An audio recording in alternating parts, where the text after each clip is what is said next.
Hello everyone, मैं हूं रवि मिश्रा। स्वागत है आप सभी का दृष्टि आईएएस के ऑनलाइन प्लेटफॉर्म पर। आप लोगों को आज से मैं इतिहास विषय का जो पाठ्यक्रम है वो पढ़ाना स्टार्ट कर रहा हूं। और आप लोगों ने यदि पाठ्यक्रम देख रखा होगा तो आपको ज्ञात होगा कि कुल एक लाइन में आपका पाठ्यक्रम दे दिया गया है। किंतु जब आप इसे पढ़ना शुरू करेंगे तो आपको पता चलेगा कि ये जो आपका पाठ्यक्रम है वो काफ़ी बड़ा है। मैं विस्तार से आप लोगों को पढ़ाने वाला हूँ। किंतु मैं इतिहास विषय पढ़ाना स्टार्ट करूं, इससे पहले आप लोगों को मैं कुछ ऐसी बातें बता दूं जिसे जानने के पश्चात, समझने के पश्चात आप लोगों के लिए इतिहास विषय को समझना बहुत ही आसान हो जाएगा। बच्चों, यह एक ऐसा विषय है जिसमें कमीशन आपको सबसे ज़्यादा परेशान कर सकता है यदि आपने कुछ सावधानियां नहीं रखी। किंतु यदि कुछ सावधानियां रखते हुए आपने इतिहास विषय को पढ़ा, अपने पाठ्यक्रम को पढ़ा, तो यकीन मानिए कि यह विषय आपके सिलेक्शन में अत्यधिक मददगार साबित हो सकता है। कहने का आशय यह है कि जिन प्रश्नों का उत्तर हो सकता है कि आप ना दे पाते कुछ गलतियों की वजह से, आप लोग उन प्रश्नों का भी उत्तर दे पाएंगे और जब आपका स्कोर बढ़ेगा तो जाहिर सी बात है कि आप सफलता की ओर अपने मजबूत कदमों से बढ़ेंगे, आपकी सफलता सुनिश्चित होगी। बच्चों, सबसे पहले आप लोगों को यह समझना आवश्यक है कि कमीशन इस विषय से कैसे प्रश्न करता है। आप ऐसे समझें जैसे एक जो है बॉलर है, वो बैट्समैन का सामना करता है या बैट्समैन बॉलर का सामना करता है, तो दोनों एक दूसरे के बारे में जानकारी करके फिर मैदान में उतरते हैं। पता होना चाहिए ना कि सामने वाला बॉलिंग कैसे करता है या सामने वाला बैटिंग कैसे करता है। सामने वाले की कमियां और सामने वाले की खूबियां जानकर फिर उसका सामना करने के लिए जो उतरते हैं, जाहिर सी बात है कि उनके सफलता के चांसेस बढ़ जाते हैं। एक फाइटर है, दूसरे फाइटर से लड़ता है, तो उससे पहले ही वह उस फाइटर की कुछ रिकॉर्डिंग देख लेता है जिसमें उसने फाइटिंग की हो सामने वाले ने।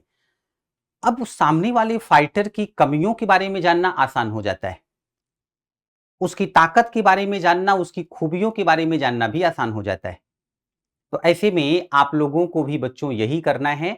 आप लोग यदि प्रीवियस ईयर के क्वेश्चंस देखेंगे तो आपको ज्ञात होगा कि कमीशन प्रश्न कैसे करता है, किस टॉपिक से आसान प्रश्न करता है, किस टॉपिक से कठिन प्रश्न करता है, किस टॉपिक से सर्वाधिक प्रश्न आते हैं। इन सब के बारे में आपको जानकारी मिल जाएगी। अच्छा, प्रश्नों को देखते समय आप लोगों को यह भी महसूस हो जाएगा, जैसे मान के चलिए कि मैं एवरेज लेता हूं कि 100 प्रश्न आने हैं। मान के चलिए कि 100 प्रश्न आने हैं, तो 100 में से बच्चों आप देखेंगे स्टार्टिंग के, या ऐसे समझिए 100 में से 25 प्रश्न काफी आसान होते हैं। इन्हें कोई भी सॉल्व कर ले जाएगा, जिसको थोड़ी बहुत जानकारी है पाठ्यक्रम की वह भी कर ले जाएगा। इसके बाद के 25 क्वेश्चंस, इसके बाद के जो 25 प्रश्न हैं ये थोड़े से कठिन होते हैं। फिर भी ये जो 50 क्वेश्चंस हैं, ये जो 50 प्रश्न हैं, इनका उत्तर देना काफी आसान होता है। बच्चों, लड़ाई शुरू होती है इसके पश्चात।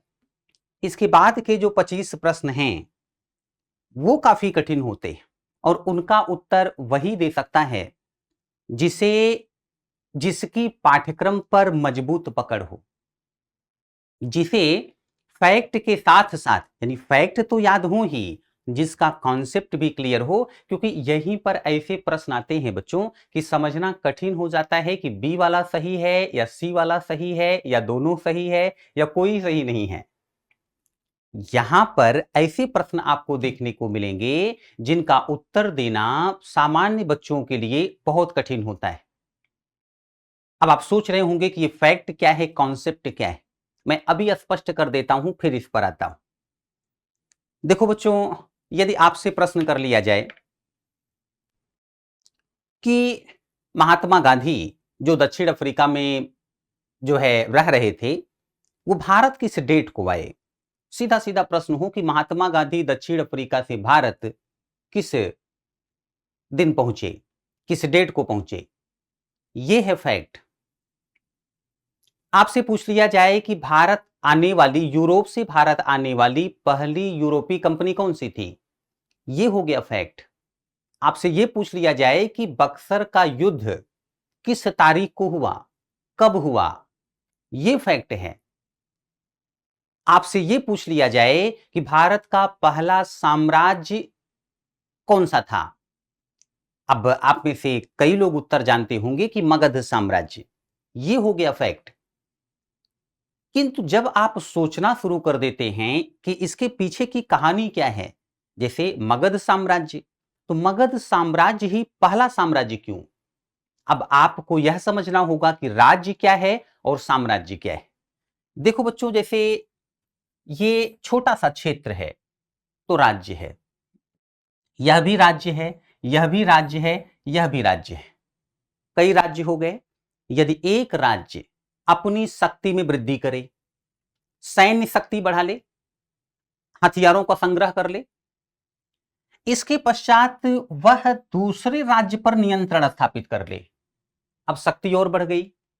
क्योंकि दूसरे राज्य पर नियंत्रण का अर्थ है बच्चों कि उस राज्य में रह रहे लोग अब टैक्स देंगे विजेता राज्य को, आमदनी बढ़ गई और आय बढ़ गई तो जाहिर सी बात है कि सैन्य शक्ति बढ़ जाएगी और बड़ी सेना खड़ी की जाएगी, सेना में भर्ती शुरू हो जाएगी। अब शक्ति और बढ़ गई, बढ़ी हुई शक्ति के साथ तीसरे राज्य पर अटैक किया गया, उस पर भी नियंत्रण स्थापित कर लिया गया, उस पर भी कंट्रोल, चौथे राज्य पर भी कंट्रोल। अब यह जो आप देख रहे हैं यह है साम्राज्य, ये खड़ा हो गया एम्पायर। अब आपको यह सोचना पड़ेगा कि भारत में पहला साम्राज्य मगध क्यों? तो सोचना शुरू करिए। जब आप इतिहास विषय पढ़ रहे हों तो थोड़ा सा कॉमन सेंस का यूज करते हुए चलना है। आपने जो कुछ अब तक पढ़ रखा है, अब ऐसा तो है नहीं कि आपका इतिहास विषय से कभी सामना नहीं हुआ, काफी कुछ आपने पढ़ रखा है। उस ज्ञान का भी यूज करना है। कैसे करना है मैं बता देता हूं। सबसे पहले बात करते हैं कि मगध जो है वह साम्राज्य कैसे बना। तो देखो बच्चों, एक समय भारत में मगध की तरह 16 ऐसे महाजनपद थे। महाजनपद, इसमें से कुछ राज्य बने, फिर एक साम्राज्य बन गया। यही है, जैसे देखो बच्चों, अभी जनपद जानते हैं आप लोग, जनपद जिला। अभी जनपद का आकार बढ़ जाए तो क्या हो गया? महाजनपद। एक जनपद जो है, मान के चलो कि एक जनपद है, उसमें एक दूसरा जनपद भी मिला दो या तीसरा मिला दो, तो अब वो क्या बन गया? महाजनपद। जैसे राज्य, एक राज्य, दूसरा राज्य, तीसरा राज्य, सबको मिला दो, बन गया साम्राज्य। ऐसे एक जनपद, दूसरा जनपद मिला दो, उसमें दो जनपद, महाजनपद। अभी सोचो कि आकार छोटा है जनपद, इससे भी छोटा आकार होता था जन, पर मैं अभी यहां पर ये सब चर्चा नहीं करना चाहता। जन होता था, जन के ऊपर जनपद, फिर महाजनपद, फिर राज्य। जैसे जैसे आकार बढ़ता गया बच्चों, कुछ ऐसे ही इनका नाम भी थोड़ा सा बड़ा होता गया, राज्य। तो कहने का आशय यह है कि 16 महाजनपद थे और 16 महाजनपद में एक महाजनपद था मगध, बाकी 15 और महाजनपद थे। लेकिन इन 16 महाजनपदों में मगध जो है वह साम्राज्य कैसे बना? तो आप इतना तो समझ गए होंगे कि मगध अन्य महाजनपदों से अधिक शक्तिशाली रहा होगा, तभी वह दूसरे महाजनपदों पर नियंत्रण स्थापित करेगा या दूसरे राज्यों पर कंट्रोल करेगा। अब आप यह भी अनुमान लगा सकते हैं। देखिए, विचार कैसे करना है। आप लोग जो है ऑफिसर बनने जा रहे हैं, तो आपकी समझ जो है वो सामान्य लोगों से कहीं बेहतर होनी चाहिए।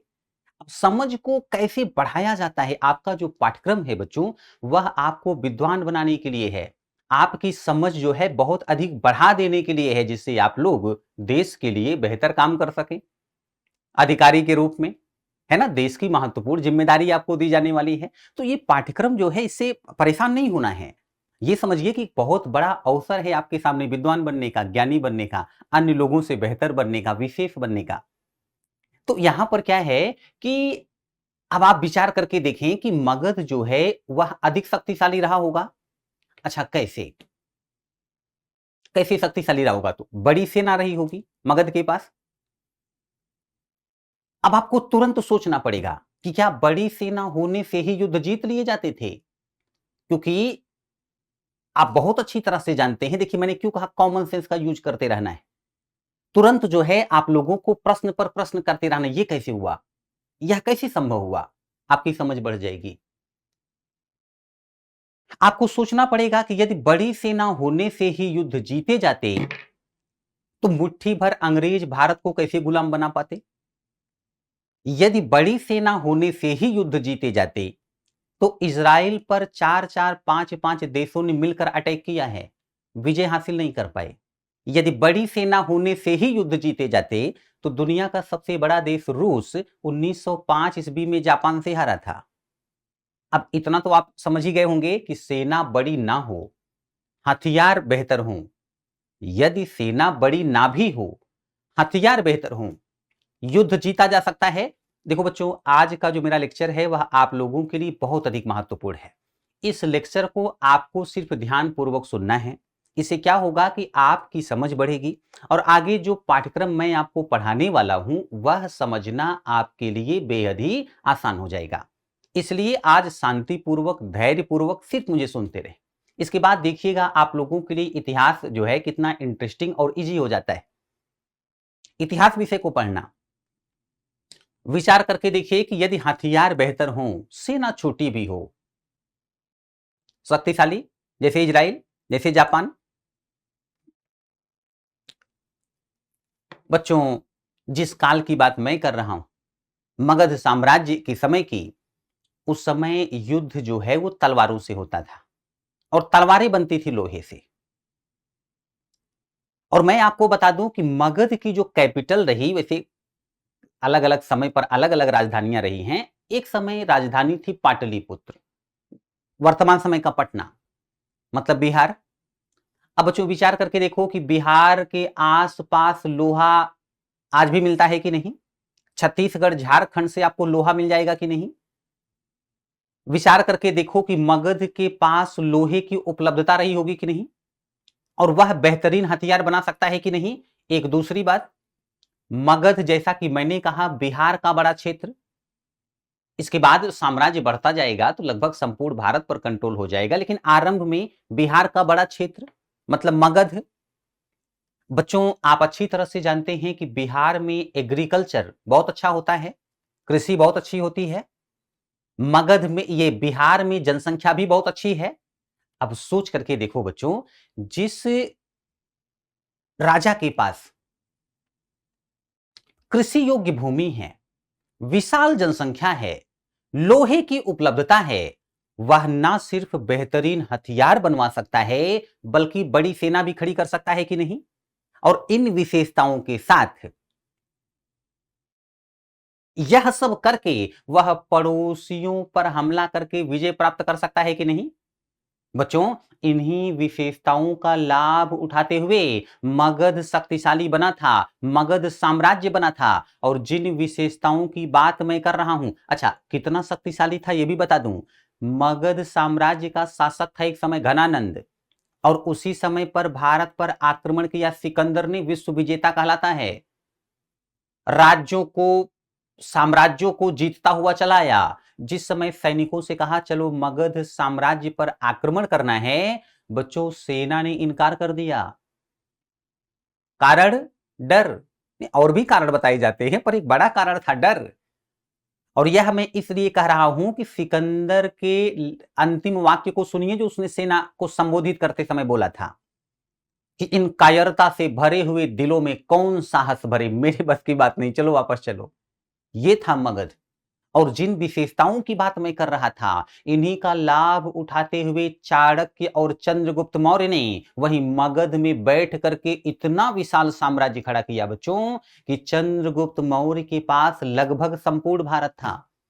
चंद्रगुप्त मौर्य को first national king of India कहा जाता है, भारत का पहला राष्ट्रीय शासक। इसका मतलब है कि यदि आप लोगों को भूगोल विषय का थोड़ा सा ज्ञान है, यदि मानचित्र का सहयोग लेते हुए आप इतिहास पढ़ते हैं, बहुत आसान हो जाता है विषय को समझना। आप मगध की भौगोलिक स्थिति के बारे में थोड़ी सी जानकारी प्राप्त कर बैठे, देखिए कैसे आपने अपनी जानकारी को बहुत अधिक बढ़ा लिया। यदि आपको मानचित्र का ज्ञान है, बिहार के बगल कौन सा राज्य है, उसके बगल कौन सा राज्य है, इन बातों का ज्ञान है, तो देखो कैसे और जानकारी आपकी बढ़ जाएगी। नहीं, मैं आप पर छोड़ूंगा नहीं कि आप जो है यह सब ज्ञान लेकर के आइए, है ना? मैं बिल्कुल नहीं छोड़ूंगा, ये सारी बातें मैं क्लास में ही आपको बताऊंगा, एकदम बेसिक से उठाऊंगा और डीप में और डीप में और डीप में इस प्रकार से मैं जाता चला जाऊंगा और आप लोगों को बातें समझ में आएंगी। किंतु आप लोगों ने अब तक जैसे इतिहास पढ़ रखा है वैसे इतिहास यहां पर ना मैं पढ़ाने वाला हूं ना आपको पढ़ना है। इसीलिए मैं आप लोगों को पहले ही एक झलक दिखा देना चाहता हूं कि आप कैसे पढ़ने जा रहे हैं। ये ट्रेलर है, मूवी आगे है। तो बच्चों क्या है कि अब देखो, बिहार के बगल उत्तर प्रदेश है, कृषि योग्य भूमि आज भी उत्पादन के मामले में नंबर 1, जनसंख्या के मामले में नंबर 1। बच्चों विचार करके देखो, यदि मगध का नियंत्रण उत्तर प्रदेश पर हो जाता, बंगाल पर हो जाता, मध्य प्रदेश पर हो जाता, या ऐसे समझो भारत को 2 भागों में विभाजित कर दो, उत्तर भारत और दक्षिण भारत। अब विचार करके देखो कि उत्तर भारत में अधिक जनसंख्या निवास करती है या दक्षिण भारत में। तो आपको पता चलेगा कि उत्तर भारत में कृषि योग्य भूमि अधिक कहां है, उत्तर भारत में कि दक्षिण भारत में? तो पता चलेगा कि उत्तर भारत में।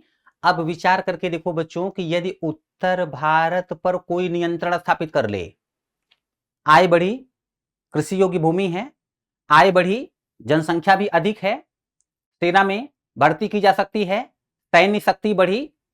और बच्चों विचार करके देखो, यदि उत्तर भारत पर किसी ने नियंत्रण स्थापित कर लिया, दक्षिण भारत पर भी नियंत्रण स्थापित करना उसके लिए आसान हो जाएगा कि नहीं? कंट्रोल करना आसान हो जाएगा कि नहीं? क्योंकि उत्तर भारत पर कंट्रोल करने वाला सबसे शक्तिशाली। देखो बच्चों, राजा जहां पर बैठता था उस क्षेत्र को राजधानी कहते थे। और भारत की राजधानियां ज्यादातर कहां रही हैं?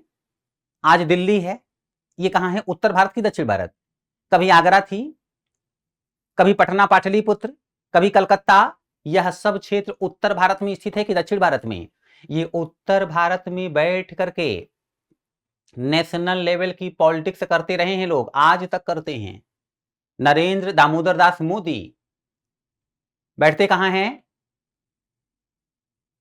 और उत्तर भारत की विशाल जनसंख्या पर कोई पकड़ बना ले, चुनाव जीतने में प्रधानमंत्री बनना चाहता है, तो कोई भी पार्टी जो सरकार बनाना चाहती है केंद्र में, उसके लिए आसान हो जाएगा कि नहीं? आज भी उत्तर भारत पर विशेष फोकस होता है महत्वाकांक्षी लोगों का।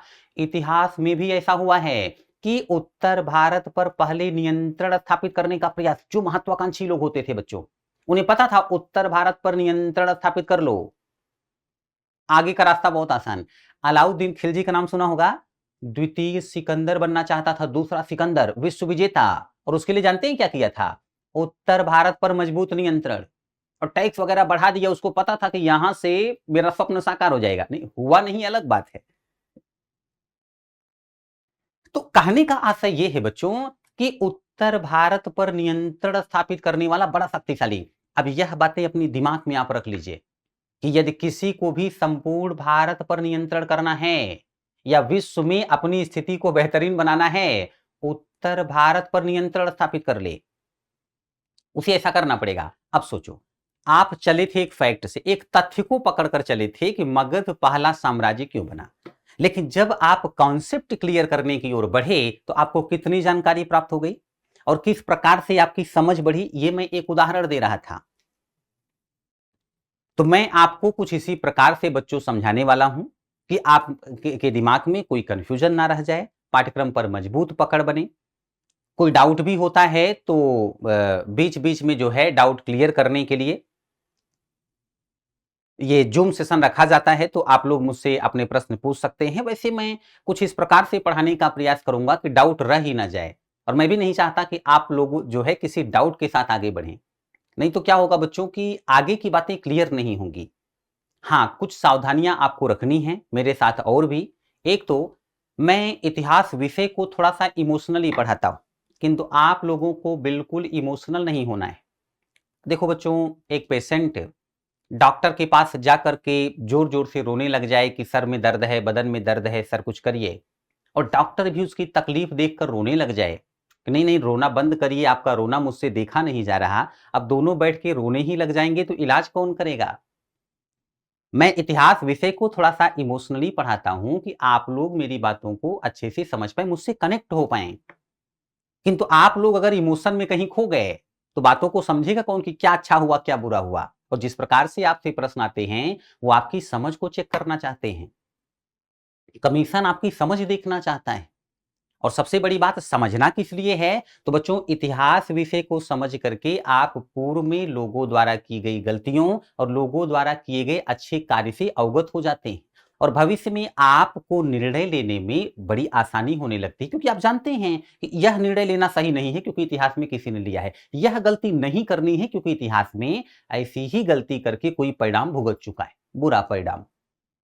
तो जैसा कि मैंने कहा यह आपकी समझ को बढ़ाता है, जो आपका पाठ्यक्रम है। तो बच्चों क्या है कि आप लोगों को थोड़ा-सा इमोशनल नहीं होना है, एक कार्य ये करना है। दूसरी बात, जो मेरे लेक्चर्स होंगे, आप लोगों को सीक्वेंस में पढ़ना है। ऐसा नहीं है कि फर्स्ट देखिए फिर थर्ड देखिए, फिर आप समझ नहीं पाएँगे। मैं पहले ही बता दे रहा हूँ। नहीं तो जो बच्चे गलती करते हैं वो समस्या में आ जाते हैं। मैं सारे टॉपिक को एक दूसरे से लिंक करते हुए आगे बढ़ता हूं। यदि आपने एक भी टॉपिक बीच का छोड़ दिया या 10 मिनट का भी लेक्चर ब्रेक कर दिया तो समझ लेना कि आगे की बात समझ में नहीं आएगी। और ऐसा इसलिए कि मैं इतिहास विषय को थोड़ा सा डिफरेंट तरीके से पढ़ाता हूं। और यह तरीका आप लोगों को इतिहास विषय समझने में बड़ी मदद करेगा। आप कुछ ही समय में ये बात समझ जाएंगे। तो बच्चों इन्हीं सावधानियों को रखते हुए क्रम से लेक्चर देखिए, बीच में गैप नहीं करना है, मानचित्र के सहयोग से इतिहास विषय को पढ़ना है ना? इन्हीं बातों को ध्यान में रखती और भी कुछ बातें मैं आपके सामने रखूंगा तो सब कुछ स्पष्ट हो जाएगा। तो बच्चों क्या है कि ऐसे में क्या है कि आप फैक्ट के सहारे एक फैक्ट पढ़ करके यदि आप तथ्यों को रटते हैं तो एग्जाम क्लियर करना कठिन है। यदि आप की पकड़ तथ्य पर भी है और कॉन्सेप्ट भी क्लियर है, फिर आप लोग मैक्सिमम क्वेश्चंस का आंसर दे पाएंगे। यही मैं आपको समझाने का प्रयास कर रहा हूं। और अभी मैं बता दूंगा कि फैक्ट से कैसे प्रश्न आते हैं और कॉन्सेप्ट से कैसे क्वेश्चंस आते हैं। अच्छा, इसके बाद के बच्चों जो 25 क्वेश्चंस होते हैं, जो 25 प्रश्न होते हैं, ये सबसे कठिन होते हैं। अब सवाल ये पैदा होता है कि इनका उत्तर कौन दे पाएगा? तो इनका उत्तर वह दे सकता है जिसकी तथ्य पर पकड़ हो, जिसका कॉन्सेप्ट क्लियर हो और जिसकी स्पीड भी बहुत अच्छी हो। आप जानते हैं एग्जाम हॉल में प्रश्नों के हिसाब से समय कम होता है। जो जिसकी स्पीड बहुत अच्छी है वही यहां पर मैक्सिमम क्वेश्चंस का आंसर दे सकता है। वरना कई लोग तो देखिए जो है उनके पास समय कम पड़ जाता है, 2 मिनट बोलते रहते हैं एग्जाम हॉल में, 2 मिनट सर और दे दीजिए, और वहां पर कोई इमोशनल नहीं होता कि हाँ 2 मिनट ले लीजिए। अब स्पीड कैसे बढ़ेगी? प्रैक्टिस सेट सॉल्व करने से, टेस्ट सीरीज लेने से और अधिक से अधिक जो है पेपर आपको सॉल्व करना है। ये सारी बातों इन सारी बातों को ध्यान में रखना होगा बच्चों, तब आप कहीं जाकर के अधिक से अधिक प्रश्नों का उत्तर दे पाएंगे। तो यहां पर आपकी स्पीड बहुत अच्छी होनी चाहिए। अच्छा, स्पीड ऐसी नहीं कि आप बस उत्तर देते जाए, सही हो या गलत हो देखा जाएगा, नहीं नहीं।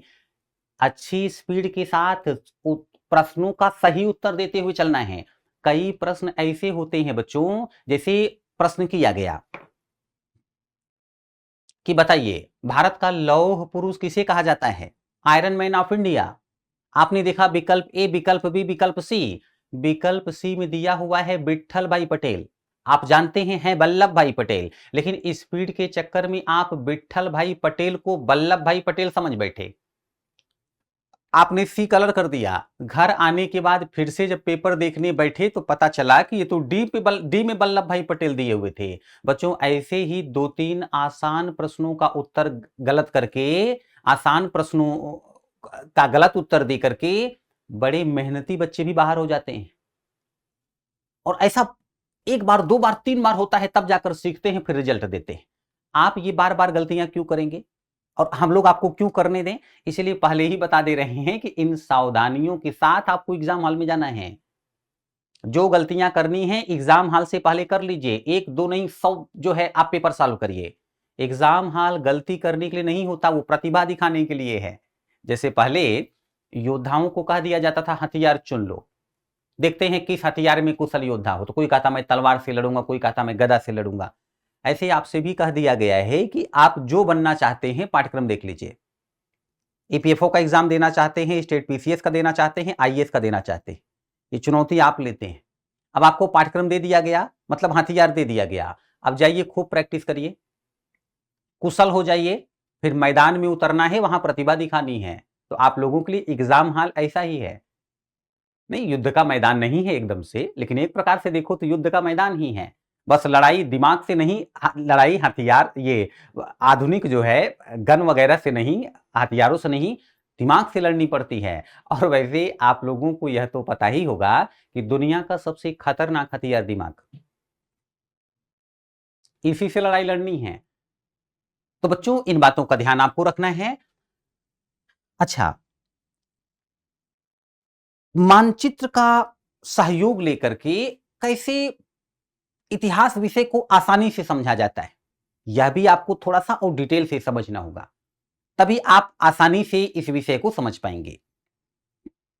जैसे बच्चों, आपने सुना होगा कि वास्को डिगामा ने भारत के लिए एक नया व्यापारिक मार्ग खोजा था, या कुछ ने सुना होगा कि वास्को डिगामा ने भारत की खोज की थी। स्कूल टाइम पर मैंने भी यही सुना। इतिहास विषय के शिक्षक बता रहे थे वास्को डिगामा डिस्कवर्ड इंडिया। बच्चों, मैं इतिहास विषय में बड़ी दिलचस्पी थी मेरी, इसीलिए आज टीचर हूं। और मैं जब कोई भी फैक्ट मेरे सामने आता था, तो जब तक मैं उसके पीछे की कहानी नहीं जानता था, मैं आगे नहीं बढ़ता था। ये कैसे हो गया, क्या हो गया। मैंने क्लास में खड़े होकर के शिक्षक महोदय से पूछा कि सर, आप ये कैसे कह सकते हैं कि Vasco da Gama discovered India, Vasco da Gama ने भारत की खोज की? क्योंकि वास्को डिगामा से बहुत पहले आया था सिकंदर। अभी देखिए, मैं बताता हूं कि मानचित्र का सहयोग कैसे लेना है। वास्को डिगामा से बहुत पहले भारत आया था सिकंदर। तो सिकंदर भारत आया था, तो सिकंदर को भारत के बारे में पता था, उसके साथ के लोगों को भारत के बारे में पता था, और भारत के लोगों को भी पता था सिकंदर कहां से आया है। तो वास्को डिगामा तो बहुत बाद में आया। देखो बच्चों, आप लोग ईसा पूर्व और ईसवी कहते हैं। जैसे ईसा के जन्म के बाद ईसवी, ईसा के जन्म से पूर्व जो है ईसा पूर्व, ईसा पूर्व। ईसा के जन्म के 326 वर्ष पूर्व सिकंदर भारत आया था, और ईसा के जन्म के 1498 वर्ष के पश्चात वास्को डिगामा भारत आया। अब ऐसे में देखिए, वास्को डिगामा से लगा लीजिए कि लगभग 1800 वर्ष पूर्व सिकंदर भारत आया था। तो सिकंदर को भारत का ज्ञान था, भारत के बारे में पता था, भारतीयों को सिकंदर के बारे में पता था। तो कैसे कहा जा सकता है Vasco da Gama discovered India, Vasco da Gama ने भारत की खोज की? मुझसे कहा गया कि देखो बेटा, बहुत स्मार्ट बनने का प्रयास मत करो, बैठ जाओ। मैं समझ नहीं पाया कि मैं स्मार्ट कहां से बन रहा था। लेकिन क्या किया जाए, जिस जमाने की बात मैं कर रहा हूं, उस समय शिक्षक पढ़ाने से ज्यादा क्लास में फिजियोथेरेपी किया करते थे। हिंदी में बोलूं तो डंडा भंजन। बच्चों की हिम्मत नहीं होती थी कि शिक्षक से प्रश्न कर लें। ये तो मैं फिर भी काफी हिम्मत दिखा गया, लेकिन हिम्मत के साथ, जोश के साथ साथ होश का भी होना आवश्यक है। जो नहीं रहता, मैं आपको पाठ्यक्रम पढ़ाऊंगा, देखिएगा, मुंह की खाता है। तो मैं समझ गया कि नहीं, इसके आगे बोलना ठीक नहीं है, वरना शिक्षक महोदय में सनी देओल की आत्मा प्रवेश कर जाएगी, और इसके बाद ये शुरू हो जाएंगे। क्योंकि जिस समय की बात मैं कर रहा हूं, सिपाही मैदानी जंग में हथियार के बिना जाए ना जाए, शिक्षक बिना डंडे की क्लास में प्रवेश ही नहीं करते थे, और पढ़ाने से ज्यादा डंडा भंजन करते थे। मैं आज तक नहीं समझ पाया कि ये डंडे का क्या रोल था। नहीं, डंडा ज्यादा विद्वान बना देता था, जहां तक मैं जानता हूं कि वो बच्चों का हौसला तोड़ देता था। नहीं, आप ये मत सोचना कि मैं अपना अनुभव बता रहा हूं। पढ़ने में स्मार्ट था तो मुझे ऐसी स्थिति का सामना ना के बराबर करना पड़ा है। लेकिन ऐसा होता था। तो बच्चों, ऐसे में आप विचार करके देखिए, फिर वास्को डिगामा ने क्या किया। और मैं वास्को डिगामा की बात इसलिए भी कर रहा हूं, क्योंकि मैं आपको बताना चाहता हूं कि आप भारत का इतिहास पढ़ते समय या किसी राज्य का इतिहास पढ़ते समय उसी राज्य पर केंद्रित नहीं रह सकते। जैसे आप उत्तर प्रदेश के बारे में समझ रहे हैं, लेकिन आपको तत्कालीन समय में संपूर्ण भारत की क्या स्थिति थी, विभिन्न राज्यों की क्या स्थिति थी, आपको पता करना होगा, आपको जानकारी चाहिए होगी। तभी आप उत्तर प्रदेश के बारे में समझ पाएंगे। ऐसा मत समझिएगा कि यूपी के बारे में पढ़ रहे हैं तो वहीं पढ़िए आप, या ऐसे समझिए भारत का इतिहास पढ़ रहे हैं, ठीक है, लेकिन तत्कालीन समय में जिस समय का इतिहास आप पढ़ते हैं बच्चों, विश्व में क्या स्थिति थी आपको पता होना चाहिए। यदि नहीं पता होगा, इतिहास विषय का पाठ्यक्रम समझना आपके लिए कठिन, क्योंकि बच्चों एक देश की घटना दूसरे देश को प्रभावित करती थी। उदाहरण के लिए कोरोना निकला चीन से, और विश्व में ऐसा कौन सा देश जो प्रभावित नहीं हुआ। अब ऐसे में सोच करके देखो, यदि चीन के बारे में पहले ही लोगों को पता रहा होता, थोड़ा भी आइडिया रहा होता ऐसी कोई समस्या है, तो विश्व इससे बच सकता था। यदि भारत के शासकों को यह पता रहता कि कौन आक्रमण करने वाला है, उसकी इच्छा क्या है, भारत के लोग बचे रहते। लेकिन जानकारी का इतना अभाव, अंग्रेज यहीं भारत में बैठे थे व्यापारिक कंपनी बनकर, भारत के लोग उनको व्यापारिक कंपनी ही समझते रहे, जबकि अंग्रेज विश्व के बड़े क्षेत्र पर कब्जा करते जा रहे थे। जिस क्षेत्र को वो कमजोर देखते थे वहां पर कब्जा कर लेते थे। भारत के लोगों को यह पता ही नहीं चल पाया कि ये ऐसा कर सकते हैं। और जिस दिन भारत के शासक थोड़ा सा कमजोर हुए, ब्रिटिश ईस्ट इंडिया कंपनी यानी अंग्रेज भारत में व्यापारिक कंपनी से राजनीतिक शक्ति बन बैठे। जागरूकता का अभाव। यदि विश्व में रह रहे लोगों की मानसिकता के बारे में पता होता, भारत में ऐसा होता मुट्ठी भर लोग भारत को गुलाम बना पाते, तो उस समय के लोगों को नहीं पता था। लेकिन आपको तो पता होना चाहिए, पूर्वजों ने जो गलतियां की हैं क्या हम और आप वही दोहराएं, और वही ना दोहराएं, इसलिए भी इतिहास विषय आपको पढ़ना पड़ता है। देखिए पढ़िए, आपका इतिहास क्या है, कैसे भारत का इतिहास गौरवपूर्ण था, भारत विश्व में सबसे श्रेष्ठ था, सबसे डेवलप कंट्री, लेकिन कैसे पिछड़ता चला गया, लोगों ने कैसी कैसी गलतियां कर दी, और आज किन गलतियों से बचते हुए भारत को फिर से उसी स्थान पर लेके जाया जा सकता है, दुनिया में सबसे समृद्ध देश। विश्व गुरु थे हम लोग कभी। और आज की डेट में देखिए, कॉपी पेस्ट करते हैं कितने लोग, उदाहरण भी उठाते हैं, विश्व के इस विद्वान ने ये रिसर्च किया है, यहां से उदाहरण दे रहा हूं, बड़े गर्व के साथ बोलते हैं। और एक समय भारत से अधिक रिसर्चर कहां थे? जिस समय यूरोप के लोगों को पता था धरती केंद्र में है, सूर्य आदि ग्रह उसका चक्कर लगाते हैं, भारत के लोगों ने बता दिया था सूर्य केंद्र में है। और भारत के लोगों ने जब बताया, इसके कई सौ वर्ष बाद यूरोप के लोगों को ज्ञान हुआ। इतना आगे थे हम। और आज सोचिए स्थिति कहां है, तो कैसे हुई है ये मैं आपको बताऊंगा। फिर कैसे बेहतर स्थिति होगी ये आप सोचेंगे। तो यहां तक क्या है बच्चों कि ऐसी स्थिति में आपको यह समझना होगा कि यह जो घटना है जिसकी बात मैं कर रहा हूं, वास्को डिगामा के कार्य ने, ये समझिए कि विश्व को बदल करके रख दिया था। बहुत बड़ा परिवर्तन आया है वास्को डिगामा के इस कार्य के पश्चात। बस यही समझ लीजिए कि विश्व पिछड़ा हुआ था, वास्को डिगामा के कार्य के पश्चात विश्व इतना डेवलप करेगा कि यहीं से आप जो है मॉडर्न शब्द यूज करते हैं, आधुनिक। आधुनिक देखो बच्चों, जब आप कहते हैं प्राचीन, मतलब बहुत पुराने समय की बात, क्या अत्याधुनिक आज के समय में जिस प्रकार के संसाधन हैं वैसे उस समय थे? नहीं थे ना। ना पहनावा, ना तमाम मशीनें प्राचीन काल में। नहीं, भारत में तो खैर ऐसा नहीं है, रामायण महाभारत काल में एक से बढ़कर एक हथियार, बड़ा डेवलपमेंट दिखाई पड़ता है। लेकिन विश्व की बात की जाए तो ऐसा नहीं था। फिर आप मध्यकाल पर आते हैं, मध्यकाल में भी आज की तरह विकास आपको देखने को नहीं मिलेगा। लोग जो है काफी पिछड़े हुए। आज की डेट में मॉडर्न, आधुनिक, बहुत तेज सोचने वाले, तेज काम करने वाले, तमाम मशीनों के उपयोग से जीवन आसान कर देने वाले महापुरुष आज की डेट में ही पाए जाते हैं।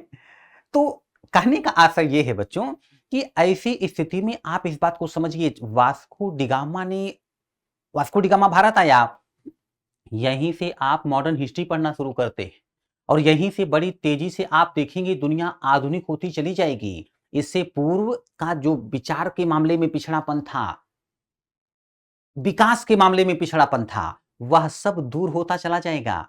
जैसे आज के डेट में देखिए, एक वर्ड यूज होता है ना बच्चों की, बड़े पिछड़े विचार के दिखाई पड़ते हो। आपके विचार तो बड़े आधुनिक हैं। ये दोनों सेंटेंस ये बताने के लिए काफी हैं। तो आपको देखना पड़ेगा कि वास्को डिगामा ने किया क्या। देखो बच्चों, भारत एक समृद्ध देश था। थोड़ी देर पहले मैं प्रशंसा कर रहा था और हमेशा करता रहूंगा, क्यों ना करूं, हमारा आपका अपना देश है। और प्रशंसा के योग्य भी है। जो देश प्रशंसा के काबिल नहीं वो भी खुद की प्रशंसा करते हैं। ब्रिटेन के सामने ग्रेट लगा हुआ है, ग्रेट ब्रिटेन। हमारा देश तो प्रशंसा के काबिल है। तो बच्चों, भारत जो है बड़ा समृद्ध देश था। विशाल देश, विशाल जनसंख्या वाला देश, कृषि योग्य भूमि की उपलब्धता, ये सारी बातें मैं आपको बता चुका हूं। भारत में बहुत सी ऐसी वस्तुएं होती थी बच्चों, जो विश्व के छोटे-छोटे देशों में नहीं होती थी। अब यूरोप का ले लीजिए, छोटे-छोटे देशों में ये वस्तुएं नहीं होती थी। तो भारत की वस्तुएं यूरोप के लोगों को बहुत प्रिय थीं। अच्छा, यूरोप के लोग भारत आते थे वस्तुएं लेने।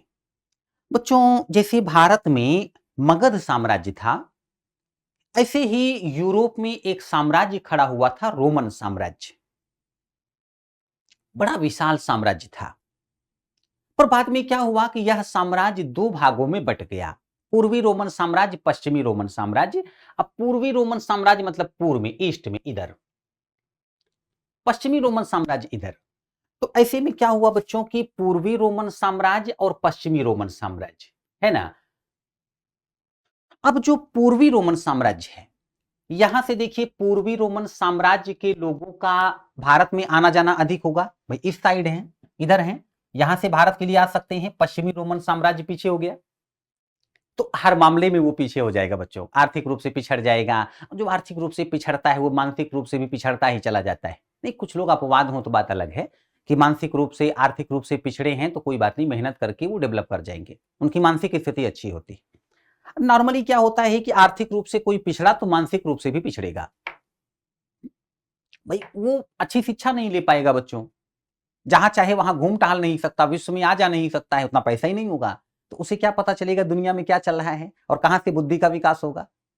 भाई कुएं का मेढक ज्यादा जानकार होगा या आसमान में उड़ता हुआ परिंदा। ऐसे में क्या है कि पूर्वी रोमन साम्राज्य के लोग भारत के साथ व्यापार करते थे। लेकिन बहुत बाद की बात है बच्चों, देखो यूरोप में लोगों की स्थिति काफी ठीक ठाक, भारत में भी ठीक ठाक। इधर बीच में जो एरिया है, जैसे सऊदी अरब देख लीजिए, आसपास के देश देख लीजिए, यहाँ की बच्चों आर्थिक स्थिति बहुत अच्छी नहीं थी। तमाम जो है कबीले रहा करते थे यहाँ पर, जो आपस में लड़ते थे, एक दूसरे को लूटते थे। आज तेल वगैरह सप्लाई करके इन लोगों के पास बहुत पैसा है, पर जिस समय की बात मैं कर रहा हूं स्थिति बड़ी खराब थी।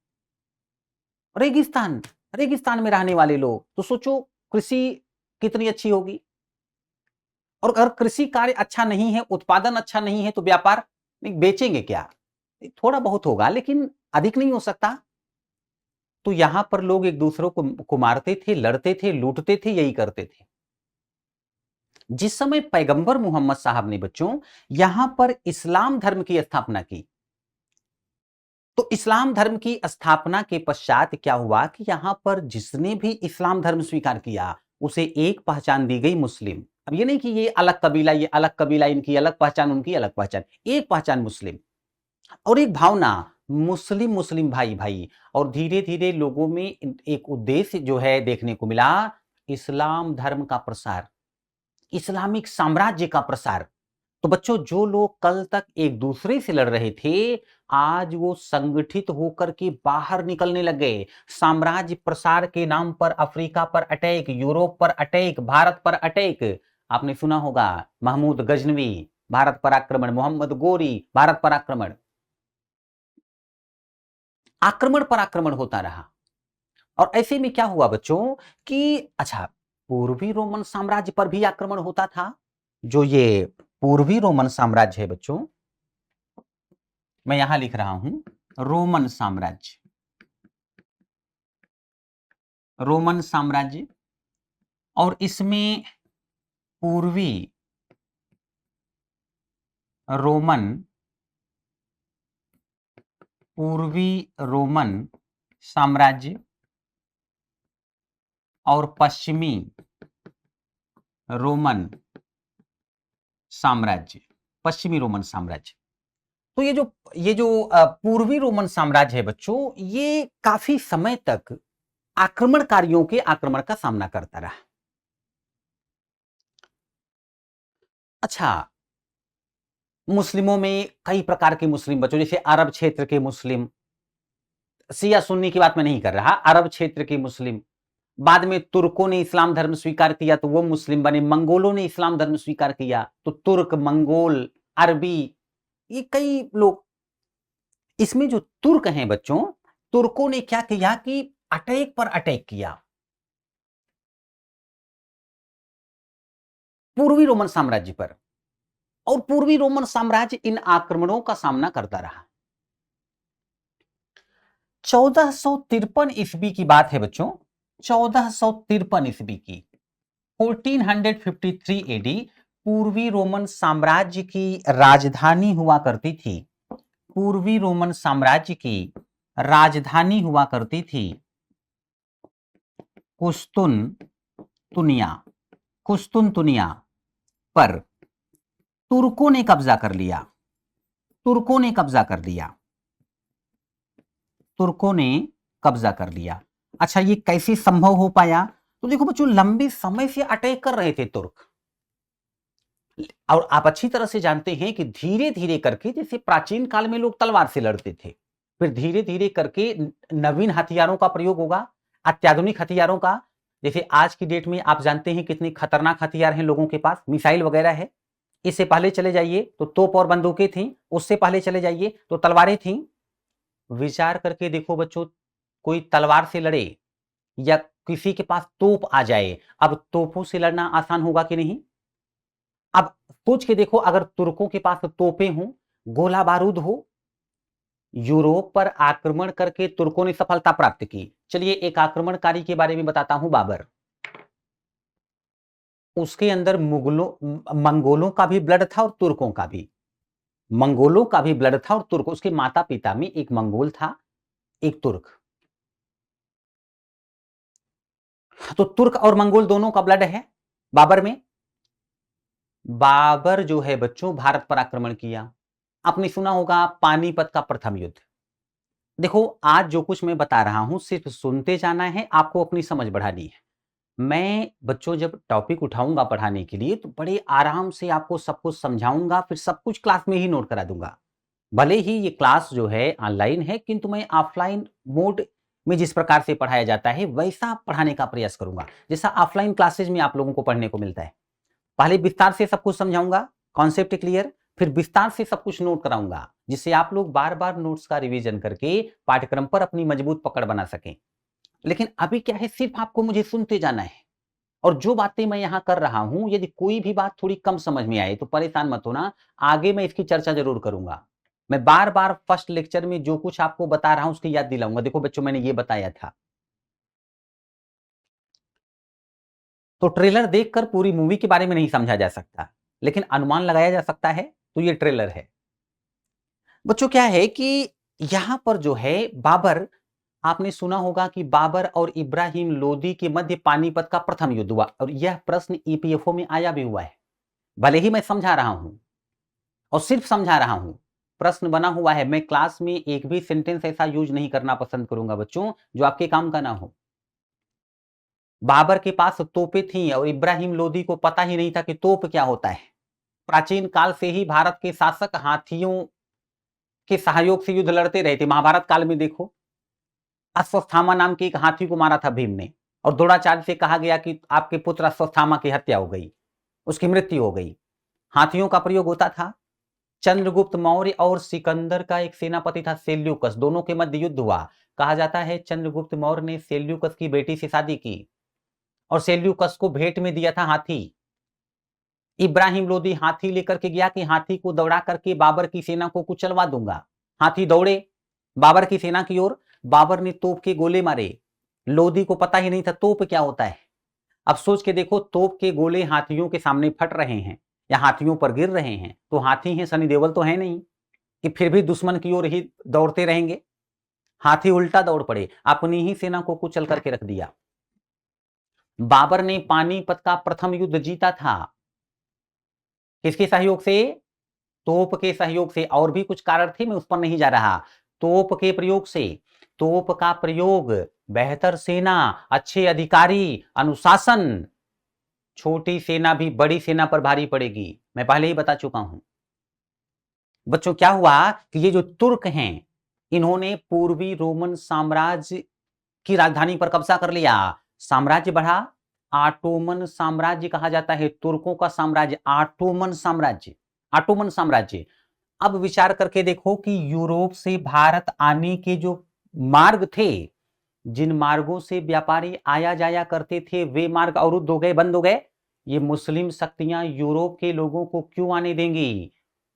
यूरोप में ईसाई, यहां पर इस्लाम धर्म, दोनों के मध्य संघर्ष था, दोनों के मध्य संघर्ष था। आज के बाद यूरोप से भारत आने के सभी व्यापारिक मार्ग अवरुद्ध हो गए। और जानते हैं बच्चों, इससे समस्या क्या हुई? तो समस्या ये हुई कि भारत से यूरोप जो वस्तुएं जाती थीं, वो जानी बंद हो जाएंगी या बहुत कम हो जाएंगी। और जब वस्तुओं की कमी पड़ती है तो उनका मूल्य बढ़ जाता है कि नहीं? आज मार्केट में आलू की कमी पड़ जाए, मूल्य में वृद्धि हो जाएगी कि नहीं? 20 रुपए किलो होगा तो 40 रुपए केजी हो जाएगा। यही होगा ना? भारत की वस्तुएं यूरोप में बहुत महंगी बिकने लग गईं। और जब वस्तुएं महंगी बिकने लगती हैं तो आप जानते हैं बीच में कुछ ऐसे लोग आ जाते हैं जो वस्तुएं महंगे में बेचते हैं, काला बाजारी। वस्तुएं पहले छिपा करके रख देंगे, पेन है, मार्केट में कमी पड़ने वाली है, कुछ लोगों ने अपने घर में स्टोर करके रख लिया, और जब इस पेन की कीमत 10 रुपए से 1000 रुपए हो जाएगी तब निकाल करके बेचेंगे, बल्कि लोगों से कहेंगे 1500 दो तब देंगे। ऐसा होता है ना? यहां पर क्या हुआ कि एशिया से जो वस्तुएं यूरोप की ओर जाती थीं, उन पर मुस्लिम व्यापारियों ने कब्जा कर लिया। आज के बाद मुस्लिम व्यापारी इन वस्तुओं को यूरोपीय व्यापारियों को नहीं खरीदने देंगे, वो खुद लेंगे, क्योंकि वो महंगे दाम में अधिक मूल्य पर वह वस्तुएं यूरोप के लोगों को बेच सकते हैं। अच्छा, मुस्लिम्स और ईसाइयों के मध्य संघर्ष है। यदि ईसाइयों को मुस्लिम्स अपने एरिया में नहीं आने दे रहे हैं, तो ईसाई इनको अपने क्षेत्र में क्यों घुसने देंगे? अच्छा, संघर्ष का क्या कारण था, ये आप जानते होंगे बच्चों। ईसाई धर्म के कई स्थल थे जो मुस्लिम शक्तियों के नियंत्रण में थे, तो संघर्ष चल रहा था। वैसे भी धर्म प्रसार के लिए मुस्लिम्स निकलते थे तो बड़ी संख्या में ईसाइयों को भी जबरन इस्लाम धर्म स्वीकार करा देंगे, अन्य को भी करवाएंगे, तो संघर्ष था। अभी क्या है कि मुस्लिम व्यापारी, देखिए इधर पूर्व में बच्चों, यूरोप के पूर्व में, और इधर थोड़ा सा दक्षिण में देखिए इटली है। इटली मुस्लिम देशों के पास पड़ता था, मुस्लिम साम्राज्य के समीप। इटली के व्यापारियों को मुस्लिम व्यापारी वस्तुएं बेचते थे अधिक मूल्य पर, और इटली के व्यापारी और अधिक मूल्य पर वस्तुएं यूरोप के लोगों को देते थे, यूरोप के अन्य क्षेत्रों में बेचते थे, अन्य देशों में बेचते थे। लोग परेशान हो गए। अब यूरोप के लोग समझ रहे हैं कि मुस्लिम शासक जो है खतरा है हमारे लिए। इस्लाम धर्म का तेजी से प्रसार हो रहा है, इस्लामिक साम्राज्य का प्रसार हो रहा है। आने वाले समय में यूरोप के देशों के सामने संकट है। एक तो लोगों का उद्देश्य है धर्म का प्रचार प्रसार करो, ईसाइयों की संख्या बढ़ती जाए, हमारी शक्ति बढ़ जाए, ऐसा नहीं कि हम बहुत कम हो जाएं। और दूसरी बात, ये जो अधिक मूल्य पर वस्तुएं प्राप्त हो रही हैं, या कुछ लोगों ने व्यापार पर एकाधिकार स्थापित कर रखा है, मोनोपोली के, हम ही से आप वस्तु ले सकते हो और किसी के पास है ही नहीं, हम ही बेचेंगे और किसी के पास है ही नहीं, तो लोगे क्या आप? मोनोपोली है, उनका अकेले का अधिकार है। इसे तोड़ने के लिए कुछ देशों ने पहल की, और पहल करने वालों में सबसे पहले हैं बच्चों पुर्तगाल और स्पेन। देखिए, ये जो कुछ मैं आपको बता रहा हूं, इसने विश्व को कितनी तेजी से बदला। इन घटनाओं का महत्व क्या है? पुर्तगाल और स्पेन जैसे ये जो देश हैं, इन्होंने क्या किया? भौगोलिक खोज के मामले में पहल की कि भारत के लिए नया मार्ग खोजा जाए। इससे क्या होगा? भारत जैसा बड़ा देश, विशाल जनसंख्या वाला देश, ईसाई धर्म का प्रचार प्रसार होगा, और दूसरी बात, वस्तुएं कम मूल्य में प्राप्त हो जाएंगी, और मोनोपोली जो जिनकी जिनकी है एकाधिकार, वो समाप्त हो जाएगा। और पुर्तगाल और स्पेन ही क्यों? जैसे आप क्लास में सबसे आगे बैठे हैं, कुछ भी बटना शुरू हुआ क्लास में, सबसे पहले आपको मिलेगा। आप ट्रेन में बैठे हैं, गेट के पास कोई खतरा दिखा, आप आसानी से निकल सकते हैं, लाभ मिलेगा। सबसे लेफ्ट में सबसे नीचे यहां पर पुर्तगाल और स्पेन है, और इनकी सीमाएं समुद्र को टच करती हैं। समुद्री मार्ग खोजना इनके लिए आसान है, भारत के लिए नया मार्ग खोजना इनके लिए आसान है। जमीन से तो आ नहीं सकते, या तो समुद्री मार्ग से ही सकते हैं। इधर से तो मार्ग बंद है।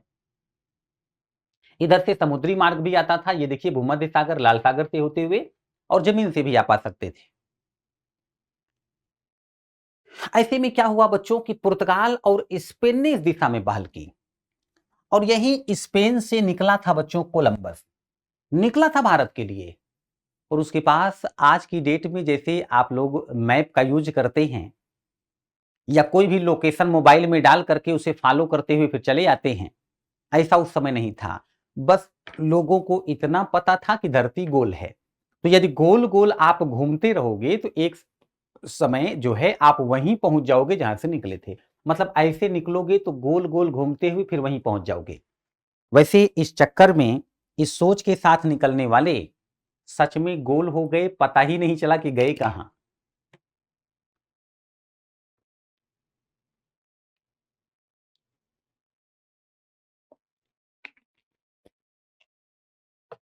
सच में गोल हो गए बच्चों, पता ही नहीं चला कि गए कहां। अच्छा, कोलंबस देखिए, ये बेचारा भटक करके पहुंच गया अमेरिका, यद्यपि उसको लगा कि मैं इंडिया पहुंच गया। बात है 1492 ईस्वी की, 1492 ईस्वी की। और इसी के 6 वर्ष पश्चात पुर्तगाल से निकला था वास्को डिगामा, और वास्को डिगामा पहुंचा भारत 1498 एडी की। अब एक बड़ी समस्या खड़ी हुई बच्चों।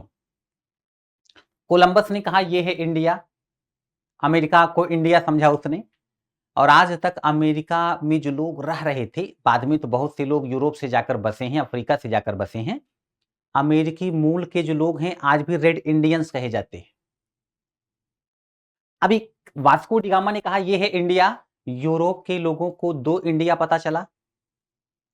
अब इन्होंने अपनी सुविधा के लिए यूरोप के पश्चिम में पड़ने वाले इंडिया को पश्चिम का इंडिया कहा। वेस्ट इंडीज आज एक देश है, यहीं पहुंचा था कोलंबस। और यूरोप के ईस्ट में पड़ने वाले इंडिया को कहा गया ईस्ट का इंडिया। अब बताने की आवश्यकता है, कल को यूरोप से जितनी कंपनियां इस नए मार्ग से व्यापार करने आएंगी भारत, सबके नाम में क्या लगा होगा? East India company, Portuguese east India company, British East India company, French east India company. यही हुआ। अब बच्चों, कई बातें यहां पर आपको देखो मैप से कैसे बातें क्लियर होंगी।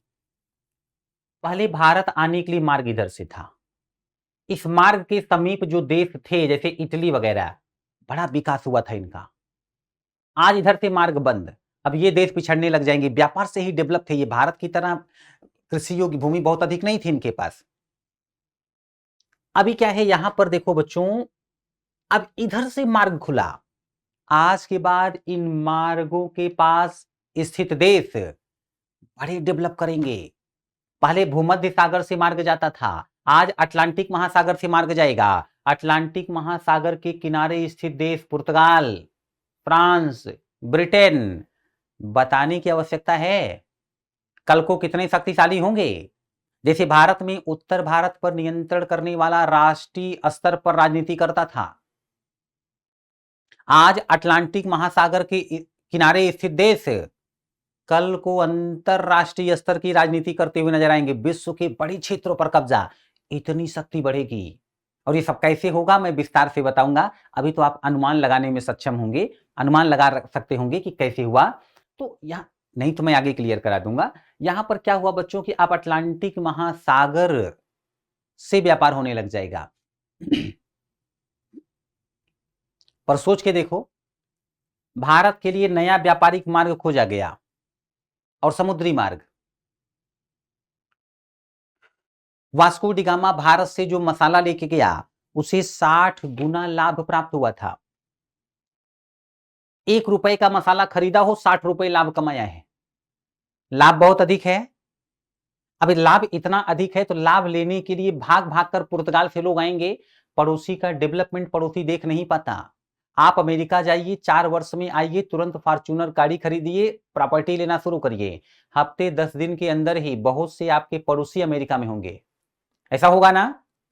पुर्तगाल के लोग भारत आकर व्यापार कर रहे थे, पुर्तगाल के पड़ोसी भी आएंगे कि नहीं, फिर उनके पड़ोसी आएंगे कि नहीं। और 1 2 3 नहीं, कंपनियां आने वाली हैं बच्चों, कंपनियां, हजारों कर्मचारी उनके। व्यापार से खूब लाभ प्राप्त करना है। पर सोचने वाली बात, यूरोप के लोग भारत आते थे वस्तुएं खरीदने, बदले में भारत को क्या देते थे? क्या कोई वस्तु? तो भारत की कई वस्तु यूरोप के लोगों को प्रिय थी। यूरोप की शायद ही कोई वस्तु भारत के लोगों को बहुत प्रिय रही हो, वरना वस्तुओं की अदला बदली हो जाती। ये मेरा रिमोट आपको पसंद है और आपकी मोबाइल मुझे पसंद है, चलो अदला बदली कर लेते हैं, वस्तु विनिमय हो गया। आपकी मोबाइल मुझे पसंद है और मेरे पास ऐसा कुछ नहीं जो आपको पसंद हो, फिर क्या करना पड़ेगा? पैसा देना पड़ेगा। और जिस समय की बात मैं कर रहा हूं, उस समय एक देश की करेंसी आज भी दूसरे देश में नहीं चलती बच्चों, है ना? तो उस समय सोना चांदी देना पड़ता था, कीमती धातुएं। भारत ऐसे ही नहीं सोने की चिड़िया बना था, विश्व से सोना चांदी खिंचा हुआ भारत की ओर आता था। भारत से लोग वस्तुएं ले जाते, सोना चांदी छोड़ जाते, भारत सोने की चिड़िया बन गया। अभी सोचो कितनी स्पीड से इधर से सोना चांदी भारत आएगा। पर विचार करने वाली बात यह है, देखो कैसे समझते हुए आगे बढ़ना है, स्पीड से नहीं भाग जाना है, फैक्ट पढ़ा और चले गए। सोना चांदी यूरोप से बहुत तेजी से भारत आएगा, तो सोना चांदी जो है वो सीमित धातुएं हैं, लिमिटेड मेटल हैं, ज्यादा नहीं हैं। यूरोप में ये धातुएं समाप्त हो जाएंगी कि नहीं? फिर यूरोप के व्यापारियों का भारत से व्यापार करना कठिन हो जाएगा कि नहीं, या बंद हो जाएगा कि नहीं? और यूरोप के व्यापारी ऐसा नहीं चाहते। तो यहां पर देखो बच्चों, यूरोप के लोगों की किस्मत बड़ी अच्छी थी, अमेरिका की खोज हो गई। कई लाभ होगा, नया देश खोजा गया है, धर्म का प्रचार प्रसार, नए देश से लाभ। ऐसे ही नहीं, ईसाई आज की डेट में विश्व में सर्वाधिक हैं, ऐसे ही नहीं, प्रचार प्रसार से हुआ है। यूरोप के देश बड़े शक्तिशाली और समृद्ध हैं आज, इसके पीछे क्या किया उन्होंने मैं आपको बताऊंगा। अमेरिका का अब पता चला था, और अमेरिका में सोना चांदी बहुत था। आज तक अमेरिका में बाहर का कोई गया नहीं और अमेरिका के लोग कहीं बाहर गए नहीं, सारा सोना चांदी बचा हुआ था। तो क्या वहां अमेरिका के लोग इंतजार कर रहे होंगे क्या कि यूरोप के लोगों आओ भाई, हमें क्या है, स्वप्न में ऐसा आया हुआ था कि यूरोप से कोई आएगा, उसको खूब सोना चांदी दे देना, जरूरत है। और बैग वगैरह नहीं लाए हो तो अमेरिकन टूरिस्टर का फ्री में लेके जाओ, थोड़ा हमारा भी प्रचार प्रसार हो। अब हमारे बारे में कोई जानता ही नहीं, आज सुपर पावर है ये। 1492 से पहले किसी को पता ही नहीं था कि ये भी हैं,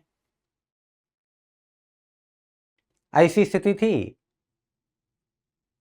अमेरिका के लोग फ्री में देंगे क्या सोना चांदी? नहीं।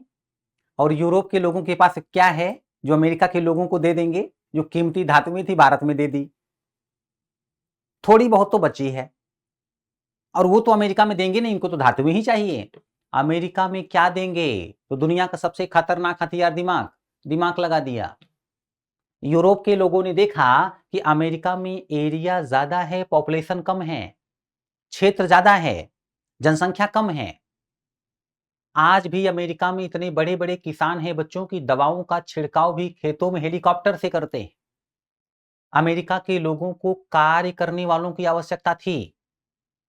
यूरोप के लोगों ने क्या किया? अफ्रीका के बारे में इनको पता था, वहां पर एक से बढ़कर एक बॉडी बिल्डर टाइप के लोग, कोई काम नहीं, खेती वगैरह नहीं करते थे, मस्त होकर जानवरों को मार के खाते, जंगल में घूमते रहते।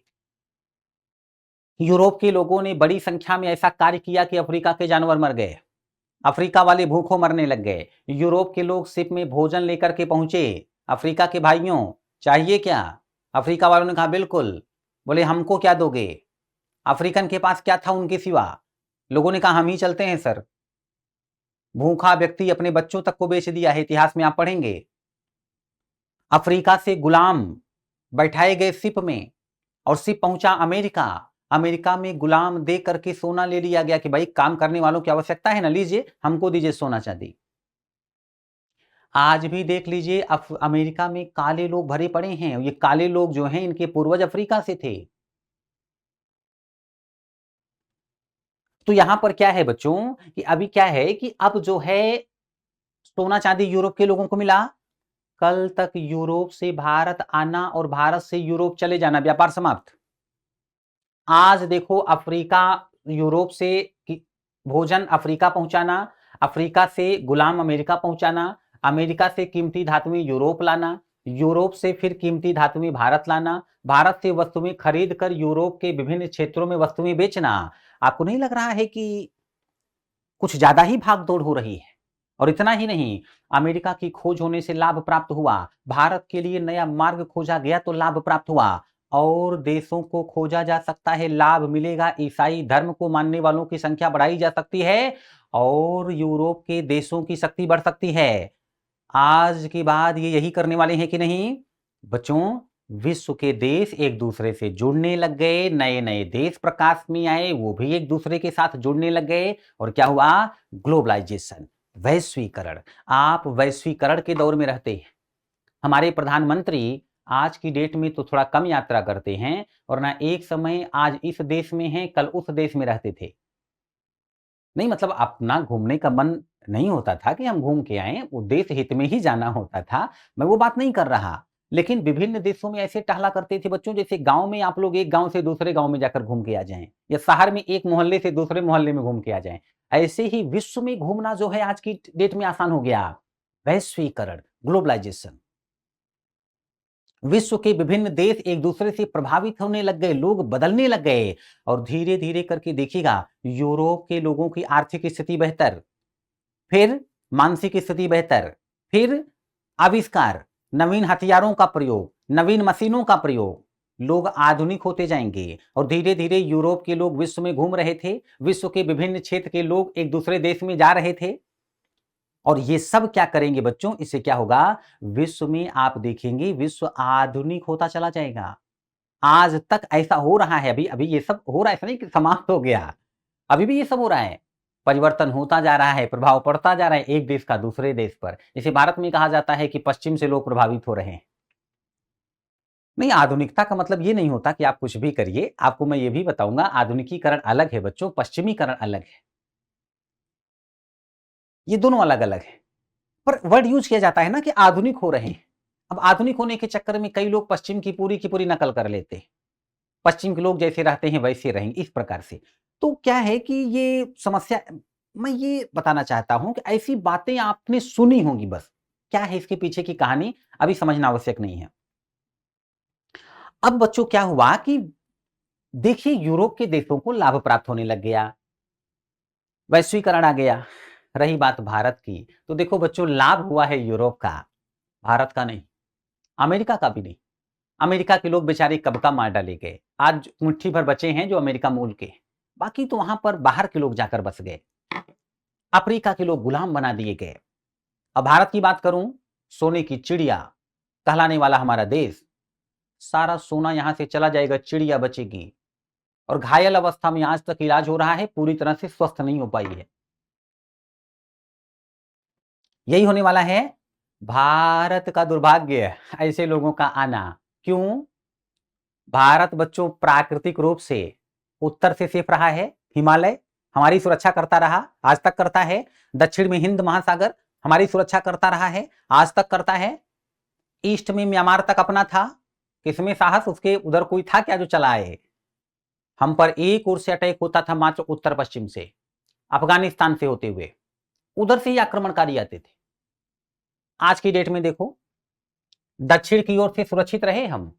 1498 ईस्वी में वास्को डी गामा पहुंचा, 12 वर्ष के पश्चात ही 1510 ईस्वी में पोर्तुगीज कैप्चर्ड गोवा, पुर्तगालियों ने गोवा पर कब्जा कर लिया। आगे चल करके आप देखेंगे पुर्तगालियों ने महाराष्ट्र के बड़े क्षेत्र पर कब्जा कर लिया। और आपकी जानकारी के लिए मैं बता दूं, जिस समय दक्षिण भारत पर पुर्तगाली नियंत्रण स्थापित कर रहे थे, सेम टाइम पर 1526 एडी, 1526 ईस्वी, बाबर अटैक्ड इंडिया, बाबर ने भारत पर आक्रमण किया। First battle of Panipat, Panipat का प्रथम युद्ध। विचार करके देखो, दो साइड से भारत को आक्रमण झेलना पड़ा कि नहीं, उत्तर से भी दक्षिण से भी। 1498, 1510, 1525, 1526, 1530 पुर्तगाली साउथ में प्रतिभा दिखाएंगे, और इधर उत्तर भारत में 1526 ईस्वी बाबर, पानीपत का प्रथम युद्ध। दो तरफ से भारत ने अटैक झेला कि नहीं झेला?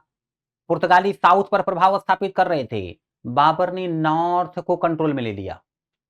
अब आपको बताने की आवश्यकता है, अब देखो यहीं से आपके लिए चीजें आसान होंगी, और जब पढ़ाना शुरू करूंगा तो बहुत आसान हो जाएंगी। अभी तो बस आपको मैं ट्रेलर दिखा रहा हूं। बाबर, उत्तर भारत पर कंट्रोल है, ज्यादा पावरफुल कौन होगा, बाबर या पुर्तगाली? बाबर होगा। मैं बता चुका हूं, उत्तर भारत पर जिसका नियंत्रण हो, आय में वृद्धि, शक्ति में वृद्धि। पानीपत का प्रथम युद्ध जीतने के पश्चात बाबर ने कहा था, मित्रों हमारे भाग्य में अब गरीबी नहीं रही। समझ रहे हैं कहां से बोल रहा है? गरीब था, खाने भर का नहीं था। ऐसी ऐसी स्थिति देखा है बाबर ने। और बाबर के वंशज जहांगीर, शाहजहां, औरंगजेब, बताने की आवश्यकता है कितने समृद्ध और शक्तिशाली थे। कैसे? भारत पर नियंत्रण, और उसमें भी सबसे पहले उत्तर भारत पर नियंत्रण। अब बच्चों विचार करके देखो, यदि उत्तर भारत पर मुगलों का नियंत्रण है, अब पुर्तगाली साउथ इंडिया में टैलेंट दिखा लें, उत्तर भारत में तो मुगल हैं, वहां जाकर अपना टैलेंट दिखा सकते हैं क्या? मुगल बहुत मारेंगे, बड़े पावरफुल हैं। और साउथ में भी पुर्तगाली इसलिए हैं क्योंकि अभी तुरंत तो मुगल साउथ में गए नहीं, उत्तर पर कंट्रोल है तो पहले उस कंट्रोल को बनाए रखना होगा। वही कठिन कार्य था। बाबर के बेटे हुमायूं को भारत से भगा दिया शेरशाह सूरी ने। कठिन कार्य है। अब सवाल यह पैदा होता है कि पुर्तगाली यदि उत्तर भारत पर कंट्रोल नहीं कर पाए, मुगल थे, तो फिर आने वाले समय में अंग्रेज कैसे कंट्रोल कर पाए? तब भी तो मुगल थे। British East India Company Bharat आई, कैसे कंट्रोल किया? मुगल थे उनके सामने। अब यहीं पर आपको समझने की आवश्यकता है कैसे पॉसिबल हुआ। देखिए, मुगल शासक में बाबर, उत्तर भारत पर नियंत्रण 1526 ईस्वी से 1530 ईस्वी इसका शासनकाल। इसके पश्चात हुमायूं, 1530 ईस्वी से 1556 ईस्वी। इसके पश्चात अकबर 1556 ईस्वी से 1605 ईस्वी। इसके पश्चात जहांगीर। अब जैसे जैसे ये शासक मैं आगे नाम लेता जा रहा हूं, समझ लेना अधिक शक्तिशाली है। अकबर बहुत शक्तिशाली, जहांगीर बहुत शक्तिशाली। 1605 टू 1627, 1627 ईस्वी। अब देखो बच्चों, इसी के समय में 1608 ईस्वी में भारत आई थी ब्रिटिश ईस्ट इंडिया कंपनी। ये भारत आई। जहांगीर, अकबर तक तो ठीक था। जहांगीर के बारे में आपने सुना होगा, एक डांसर से प्रेम करता था, अनारकली। आज भी पाकिस्तान में एक कब्र पर लिखा हुआ है कि या खुदा, यदि एक बार मैं मरते समय भी अनारकली का चेहरा देख लूं तो कयामत के दिन भी आपको धन्यवाद दूंगा। इतनी महान लाइनें कौन लिखवा सकता है? जहांगीर। अनारकली के बाद रास्ते से जा रहा था, एक सेविका थी, इसकी माता जी की सेवा कर रही थी, नूरजहां। इसने कहा नूरजहां से शादी करनी, मुझे इस महिला से शादी करनी। लोगों ने कहा महोदय जहां देखो वहीं खड़े हो जाते हो, इनसे शादी करनी उनसे शादी करनी, हद करते हो, थोड़ा विचार कर लो, सेविका है। इसने कहा फर्क नहीं पड़ता। लोगों ने कहा शादीशुदा है, इसने कहा फर्क नहीं पड़ता। कुछ विद्वान कहते हैं नूरजहां के पति को मरवा करके शादी की इसने। आपको लगता है कि साम्राज्य पर पूरा फोकस है? कहां फोकस है आप समझ पा रहे होंगे। नूरजहां से शादी हो गई। अभी ब्रिटिश ईस्ट इंडिया कंपनी इसके काल में आई थी। बाप नंबरी बेटा 10 नंबरी। जहांगीर का पुत्र हुआ शाहजहां, 1627 टू 1658 एडी। ये शाहजहां का शासनकाल है। नूरजहां की भतीजी से शाहजहां का विवाह हुआ था, और पिता के विवाह के 1 वर्ष के अंदर, 1 वर्ष के अंदर एक ही परिवार में पिता पुत्र दोनों सेटल हुए थे। नूरजहां की शादी जहांगीर से, और जहांगीर के बेटे की शादी नूरजहां की भतीजी से, मुमताज महल। 1612 एडी में विवाह हुआ था। 1614 में पहला परिणाम, 1614 एडी में पहली बेटी हुई जहानारा। यहीं से कंटिन्यू हो गया। 15 में दारा, 16 में सुजा, 17 में रोशन आरा, 18 में औरंगजेब, 19, 20, 21। ऐसा तब तक चलता रहा जब तक 1631 में 14वें बच्चे को जन्म देते हुए मुमताज महल मर नहीं गई। बाद का समय इसने ताजमहल बनवाने में व्यतीत किया। नहीं, आप विचार करके देखिए, फोकस था पूरा देश पर। जिस समय भारत में अत्याधुनिक हथियार बनाने की आवश्यकता थी, बंदूकें बनाने की आवश्यकता थी, जहांगीर क्या कर रहे थे? शाहजहां क्या कर रहे थे? बच्चों, विदेशियों के पास अत्याधुनिक हथियार होगा, आने वाले समय में जब युद्ध होगा और भारतीयों के पास क्या होगा? ज्यादातर लोगों के पास तलवारें। पता लगा जब तक तलवार निकाल करके हम लोग बोले जय माहिष्मती या जय बजरंग बली, तब तक 2 गोली आकर के लगी, ऊपर पहुंच गए लोग। हम क्यों हारेंगे? आज की डेट में देखिए हमारा दुश्मन चाइना, पाकिस्तान, चाइना के पास कौन-कौन से हथियार हैं हमको पता है। ठीक है, चीन 2000 किलोमीटर रेंज की मिसाइल बना लेता है, हम 1800 किलोमीटर रेंज की ही मिसाइल बना पाते हैं, कोई बात नहीं। 200 किलोमीटर उठा के ले जाएंगे, वहां से फायर करेंगे। हौसला भारतीयों के पास हमेशा बहुत अधिक रहा, उसमें कमी नहीं रही है। अरे है तो कुछ लड़ने के लिए, यहां पर क्या मिलेगा? आप समझ पा रहे हैं, इन शासकों की कमजोरियों की वजह से भारत गुलाम होगा। मैं आपको पढ़ाने वाला हूं, आपके पाठ्यक्रम में क्या है?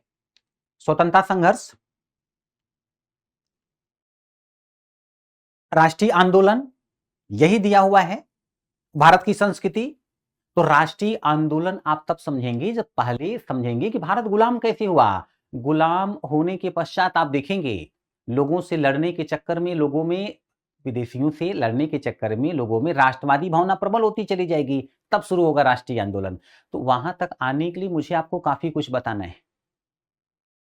तो विचार करके देखिए कि और ये शाहजहां ने क्या किया। अच्छा, इसके पश्चात बच्चों शाहजहां की मृत्यु के पश्चात किंग बना औरंगजेब। इसकी गलती बता रहा हूं। यह व्यक्ति चाहता था कि भारत जो है उसे मुस्लिमों का देश बना दिया जाए, इस्लामिक राष्ट्र। और इस चक्कर में इसने तमाम मंदिर तोड़वाने शुरू किए, लोगों का जबरन धर्म परिवर्तन कराना शुरू किया, विरोध शुरू हो गया। यही मथुरा के मंदिर टूट रहे थे, जाट नाराज हो गए, विद्रोह कर दिया। सिखों के नवीं गुरु की हत्या करवा दी इसने, गुरु तेग बहादुर। सिख नाराज हो गए और साउथ इंडिया में वीर शिवाजी मराठा कि हिंदू राष्ट्र बनाऊंगा निकल पड़े। औरंगजेब को लगा कि शिवाजी को समाप्त करने में ज्यादा समय नहीं लगेगा। पर मैं सोचता हूं काश इसके जमाने में साउथ इंडिया की मूवी रिलीज हो रही होती और ये देखता। दरअसल शिवाजी छोटे कद के थे, ये बॉडी बिल्डर टाइप का था, लेकिन इसको पता नहीं था कि साउथ इंडिया का हीरो छोटे कद का हो, दुबला हो, कोई कमी नहीं होती, फोर्स में एक पंच मारेगा तो फॉर्च्यूनर भी 4 फीट पीछे जाएगी। ऐसा होता है, इसे पता नहीं था। ऐसी टक्कर दी है शिवाजी ने बच्चों कि औरंगजेब लड़ता लड़ता लड़ता दक्षिण भारत में ही जाकर मर गया, मराठों को पराजित नहीं कर सका। दक्षिण भारत इसके लिए कब्र सिद्ध हो गई। और शिवाजी के वंशज थे साहू जी, औरंगजेब ने कैद करके रखा था। बाद में औरंगजेब की मृत्यु के पश्चात मुगलों ने छोड़ा साहू को कि साहू जाएंगे दक्षिण भारत। अब साहू काफी समय से गिरफ्तार थे, मराठों में कोई और शासक बन चुका था, तो साहू जाएंगे तो मराठा आपस में ही लड़ जाएंगे उत्तराधिकार के लिए। जैसे पांडु मरे महाभारत में, बच्चे छोटे थे, धृतराष्ट्र राजा बन गए और धृतराष्ट्र बाद में चाहते थे मेरा बेटा राजा बने, उत्तराधिकार के लिए युद्ध हुआ, महाभारत हो गई। मुगल चाहते थे मराठा आपस में लड़ जाएं, वह भी नहीं हो पाया कि आपस में लड़ मरे। साहू स्ट्रांग हो गए दक्षिण भारत में। और आपकी जानकारी के लिए मैं बता दूं, साहू के ही पेशवा हुआ करते थे, पेशवा बाजीराव बल्लाळ, मूवी देखी होगी आपने, और बड़े ताकतवर, मुगल भय खाते थे उनसे। पर मैं आपको बताना चाहता हूं कि औरंगजेब ने कई ऐसी गलतियां की बच्चों कि मुगल साम्राज्य कमजोर पड़ गया और अंग्रेज थे भारत में। ध्यान रहे, क्योंकि यूरोप के लोग कीमती धातुएं भारत में ला रहे थे, बदले में वस्तुएं प्राप्त करते थे, तो इनको बड़ी चिंता रहती थी बच्चों कि हमारी कीमती धातुएं समाप्त हो रही, भले ही अमेरिका से हम प्राप्त कर रहे हैं तब भी तो समाप्त हो रही हैं। यूरोप के लोग चाहते थे कि भारत के संसाधन से ही भारत की वस्तुएं प्राप्त करें, हमें बदले में कीमती धातुएं ना देनी पड़े। और ऐसा कैसे हो सकता था? जब भारत के क्षेत्रों पर यूरोप का कब्जा होता, यूरोपियंस का, तो वो टैक्स वगैरह लेते। अब भारत से ही इनको आय आने लग गई और उसी पैसे से भारत में अन्य क्षेत्रों में जाकर, जैसे बंगाल पर कब्जा है, बंगाल से टैक्स लें, केरल में जाकर मसाला खरीद लें उसी पैसे से। ऐसा हो सकता था। यूरोप की कंपनियां चाहती थी, राजनीतिक महत्वाकांक्षा थी इनमें, पर मुगल शासक शक्तिशाली थे, महत्वाकांक्षा दिखा नहीं सकी, बहुत मारी जाती। मैं बताऊंगा आगे, कई बार टैलेंट दिखाया था, बहुत मारे गए थे। लेकिन सब दिन एक समान नहीं रहता। बाद में क्या हुआ कि औरंगजेब की मृत्यु के पश्चात जो मुगल शासक बने, बड़े कमजोर निकले बच्चों। एक मुगल शासक बना, नाम था मोहम्मद शाह रंगीला। वैसे नाम तो मोहम्मद शाह ही था, लेकिन जहांगीर और शाहजहां से बहुत आगे था ये। इसका पूरा का पूरा समय बीबियों में या खूबसूरत महिलाओं में, हरम में या खूबसूरत हिजड़ों के साथ बीतता था। तो लोग इसकी प्रतिभा को देखते हुए इसे रंगीला कहते थे, मोहम्मद शाह रंगीला। तो अभी क्या हुआ बच्चों कि मोहम्मद शाह रंगीला जो है, इसका फोकस साम्राज्य पर नहीं था, और इसी के समय में मुगल साम्राज्य टूट करके बिखर गया, छोटे छोटे राज्यों में बट गया साम्राज्य। अवध स्वतंत्र हो गया, आज का उत्तर प्रदेश, बंगाल स्वतंत्र हो गया, मतलब मुगलों से। अब सोचो, जब साम्राज्य कमजोर पड़ गया बच्चों, शासक कमजोर पड़ा, और इसी के समय की बात है 1739 ईस्वी में बच्चों, ईरान का शासक था नादिर शाह, भारत पर आक्रमण किया, दिल्ली को लूट लिया, मुगल बर्बाद हो गए। 1748 ईस्वी में अफगानिस्तान का शासक था अब्दाली, अहमद शाह अब्दाली, भारत पर आक्रमण किया, मुगलों की स्थिति खराब।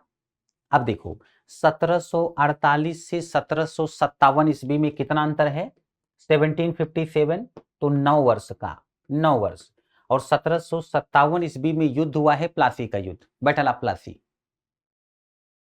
अंग्रेज विजयी हुए बंगाल में। 1757 और 1764 ईस्वी में कितना अंतर है, 1764 ईस्वी, तो बच्चों 7 वर्ष का अंतर है। लड़ाई हुई बक्सर का युद्ध, बैटल ऑफ बक्सर। अंग्रेजों ने मुगल शासक को पराजित किया, अन्य सहयोगी भी थे मुगलों के, वो भी पराजित हो गए। जैसे ही मुगल कमजोर हुए हैं, अंग्रेजों ने भारत पर कब्जा किया कि नहीं किया। अब आपसे अगर पूछ लिया जाए कि बताइए, अंग्रेज विश्व में बड़े क्षेत्र पर कब्जा कर चुके थे और शीघ्र ही कब्जा कर लेते थे। अंग्रेज विश्व के जिस क्षेत्र में गए, शीघ्र ही कब्जा कर लिया। भारत पर कब्जा करने में लगभग 150 वर्ष क्यों लगे? 1608 में आए हैं, 1757 बैटल ऑफ प्लासी, 150 वर्ष क्यों लगे? आप क्या कहेंगे? अंग्रेज भारत पर नियंत्रण नहीं करना चाहते थे?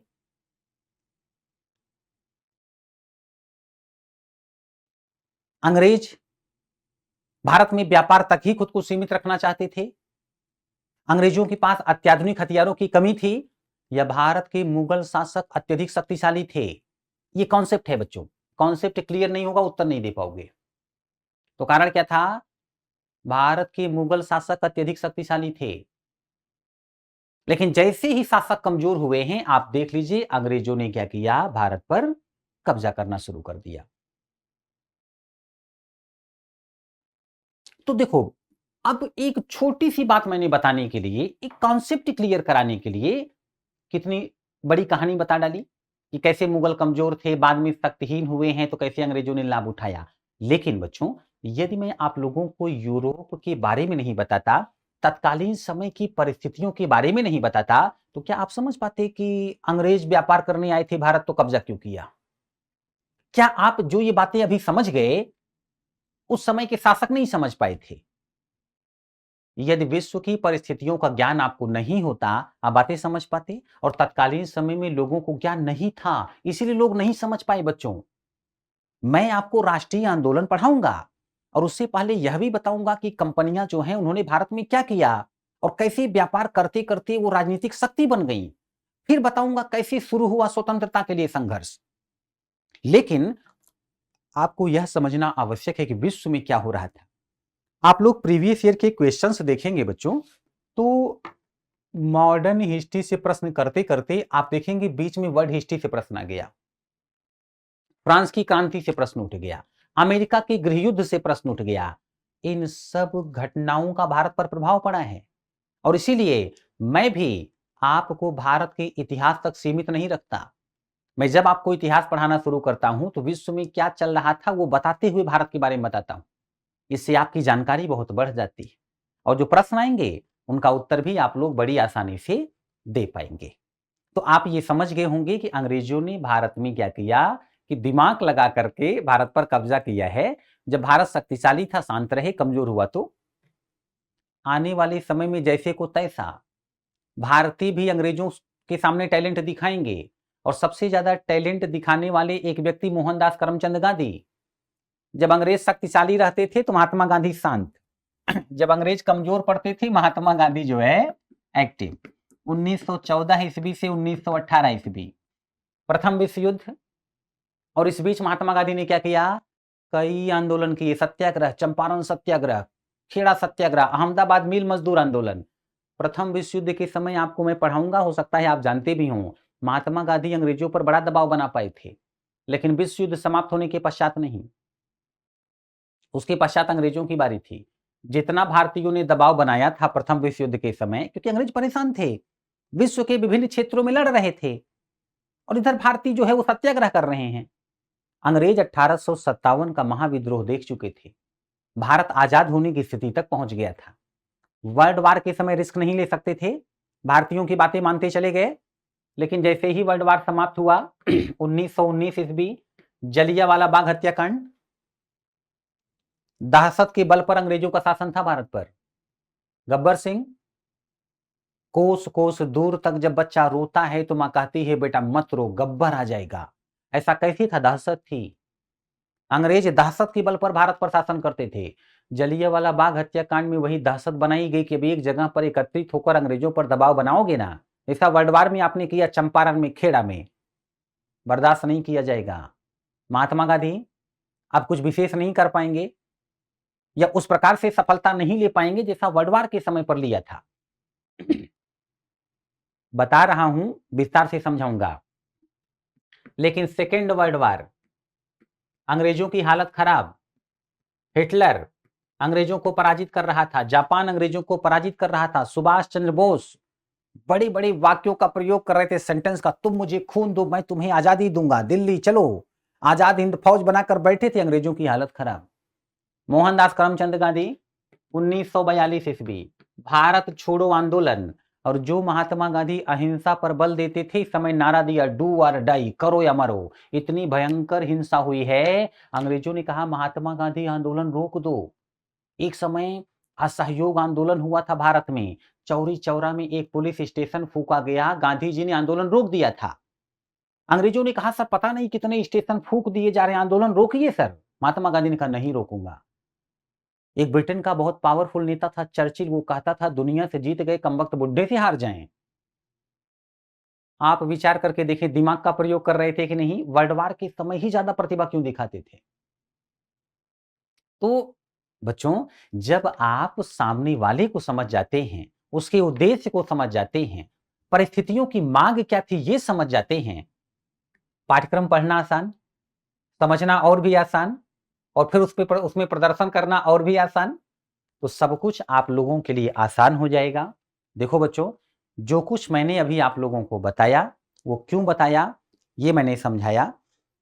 एक कारण और भी है, जो कुछ मैंने आप लोगों को बताया इसी आधार पर भारत का जो इतिहास है बच्चों वो 3 भागों में बांटा गया है।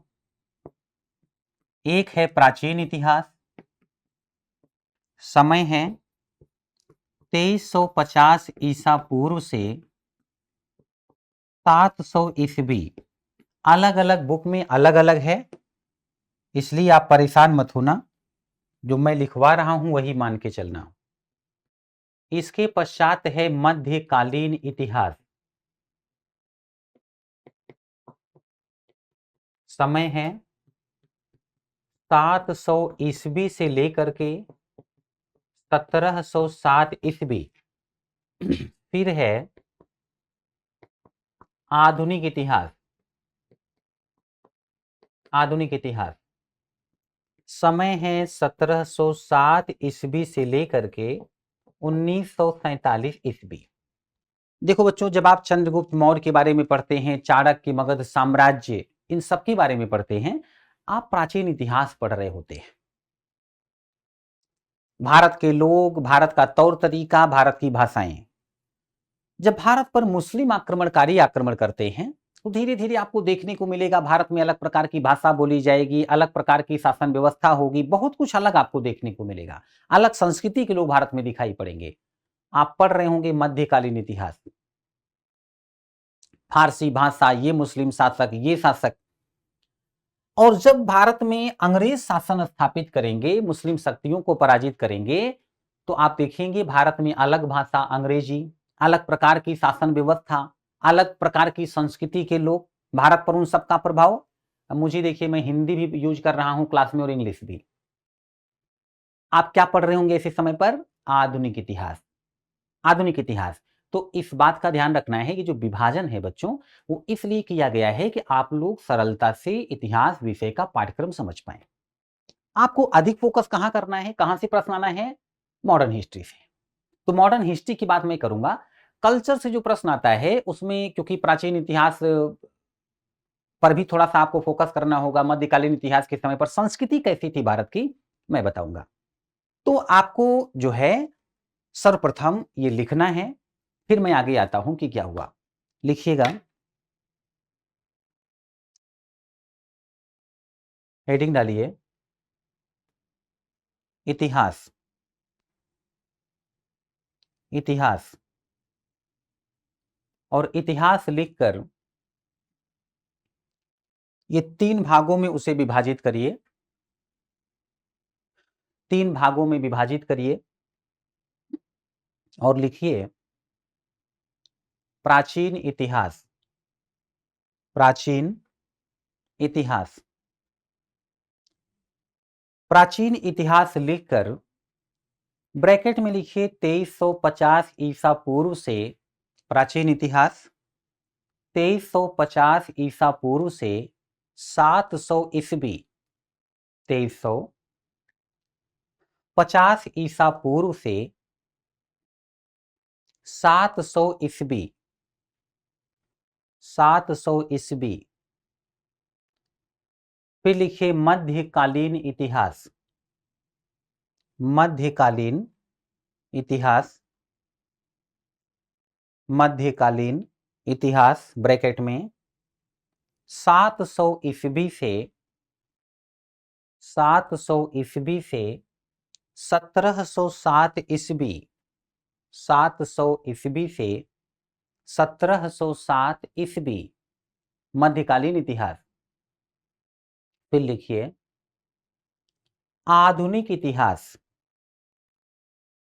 आधुनिक इतिहास ब्रैकेट में, आधुनिक इतिहास ब्रैकेट में 1707 ईस्वी से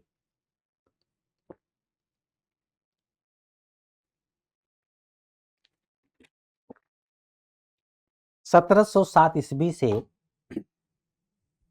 1947 ईस्वी, 1707 ईस्वी से 1947 ईस्वी, 1707 ईस्वी से 1947 ईस्वी। अब अलग से हेडिंग ही डाल दीजिए आधुनिक इतिहास। आधुनिक इतिहास। आधुनिक इतिहास।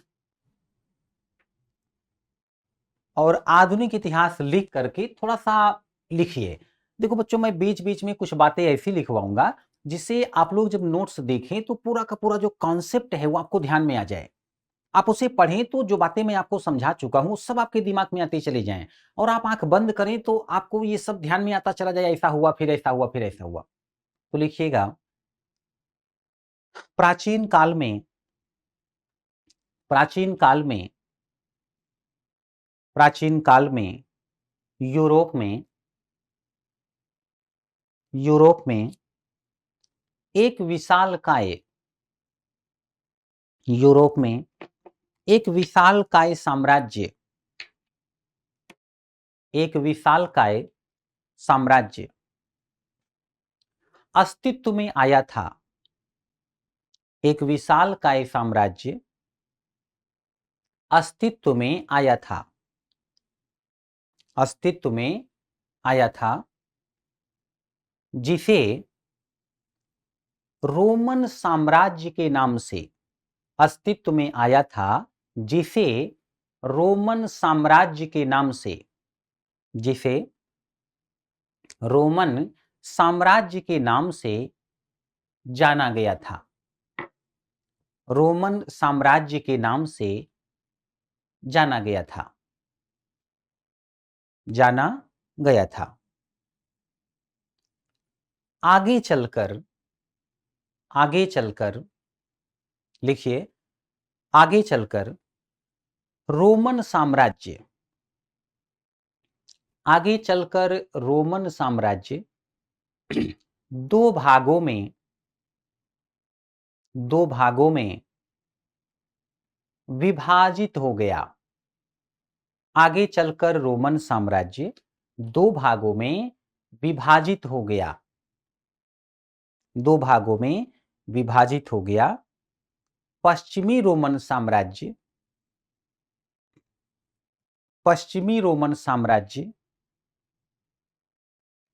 एवं पश्चिमी रोमन साम्राज्य एवं पूर्वी रोमन साम्राज्य। पश्चिमी रोमन साम्राज्य एवं पूर्वी रोमन साम्राज्य एवं पूर्वी रोमन साम्राज्य। फिर लिखिए, 15वीं सदी 1400 ईस्वी और 1500 ईस्वी के मध्य की बात है। 15वीं सदी में पूर्वी रोमन साम्राज्य पर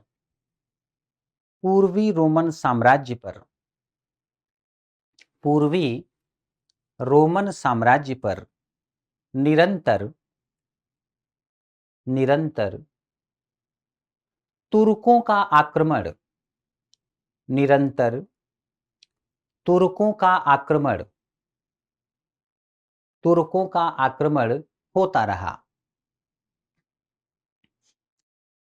का आक्रमण होता रहा। 1453 ईस्वी में, लिखिएगा, 1453 ईस्वी में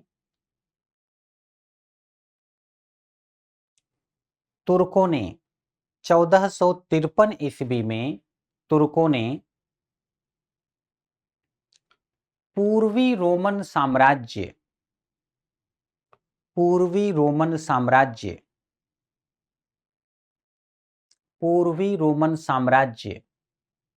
की राजधानी कुस्तुनतुनिया पर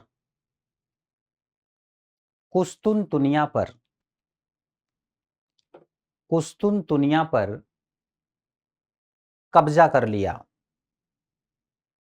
कुस्तुनतुनिया पर कब्जा कर लिया। इसी के पश्चात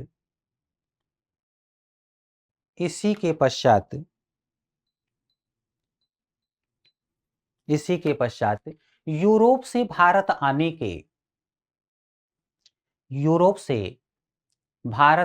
के इसी के पश्चात यूरोप से भारत आने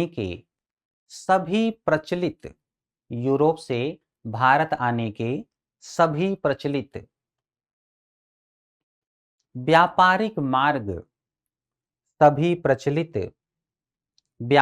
मार्ग अवरुद्ध हो गए। सभी प्रचलित व्यापारिक मार्ग अवरुद्ध हो गए।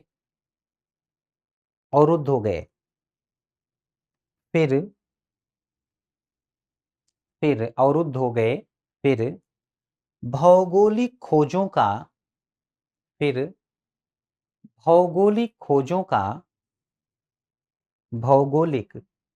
खोजों का वह दौर आरंभ हुआ। भौगोलिक खोजों का वह दौर आरंभ हुआ जिसके परिणाम स्वरूप परिणाम स्वरूप वह दौर आरंभ हुआ जिसके परिणाम स्वरूप 1492 ईस्वी में जिसके परिणाम स्वरूप 1492 ईस्वी में 1492 ईस्वी में कोलंबस ने अमेरिका की खोज की। कोलंबस ने अमेरिका की खोज की। परिणाम स्वरूप कोलंबस ने अमेरिका की खोज की। परिणाम स्वरूप कोलंबस ने अमेरिका की खोज की। ब्रैकेट में 1492 ईस्वी 1492 ईस्वी या 1492 ईस्वी में कोलंबस ने अमेरिका की खोज की और 1498 ईस्वी में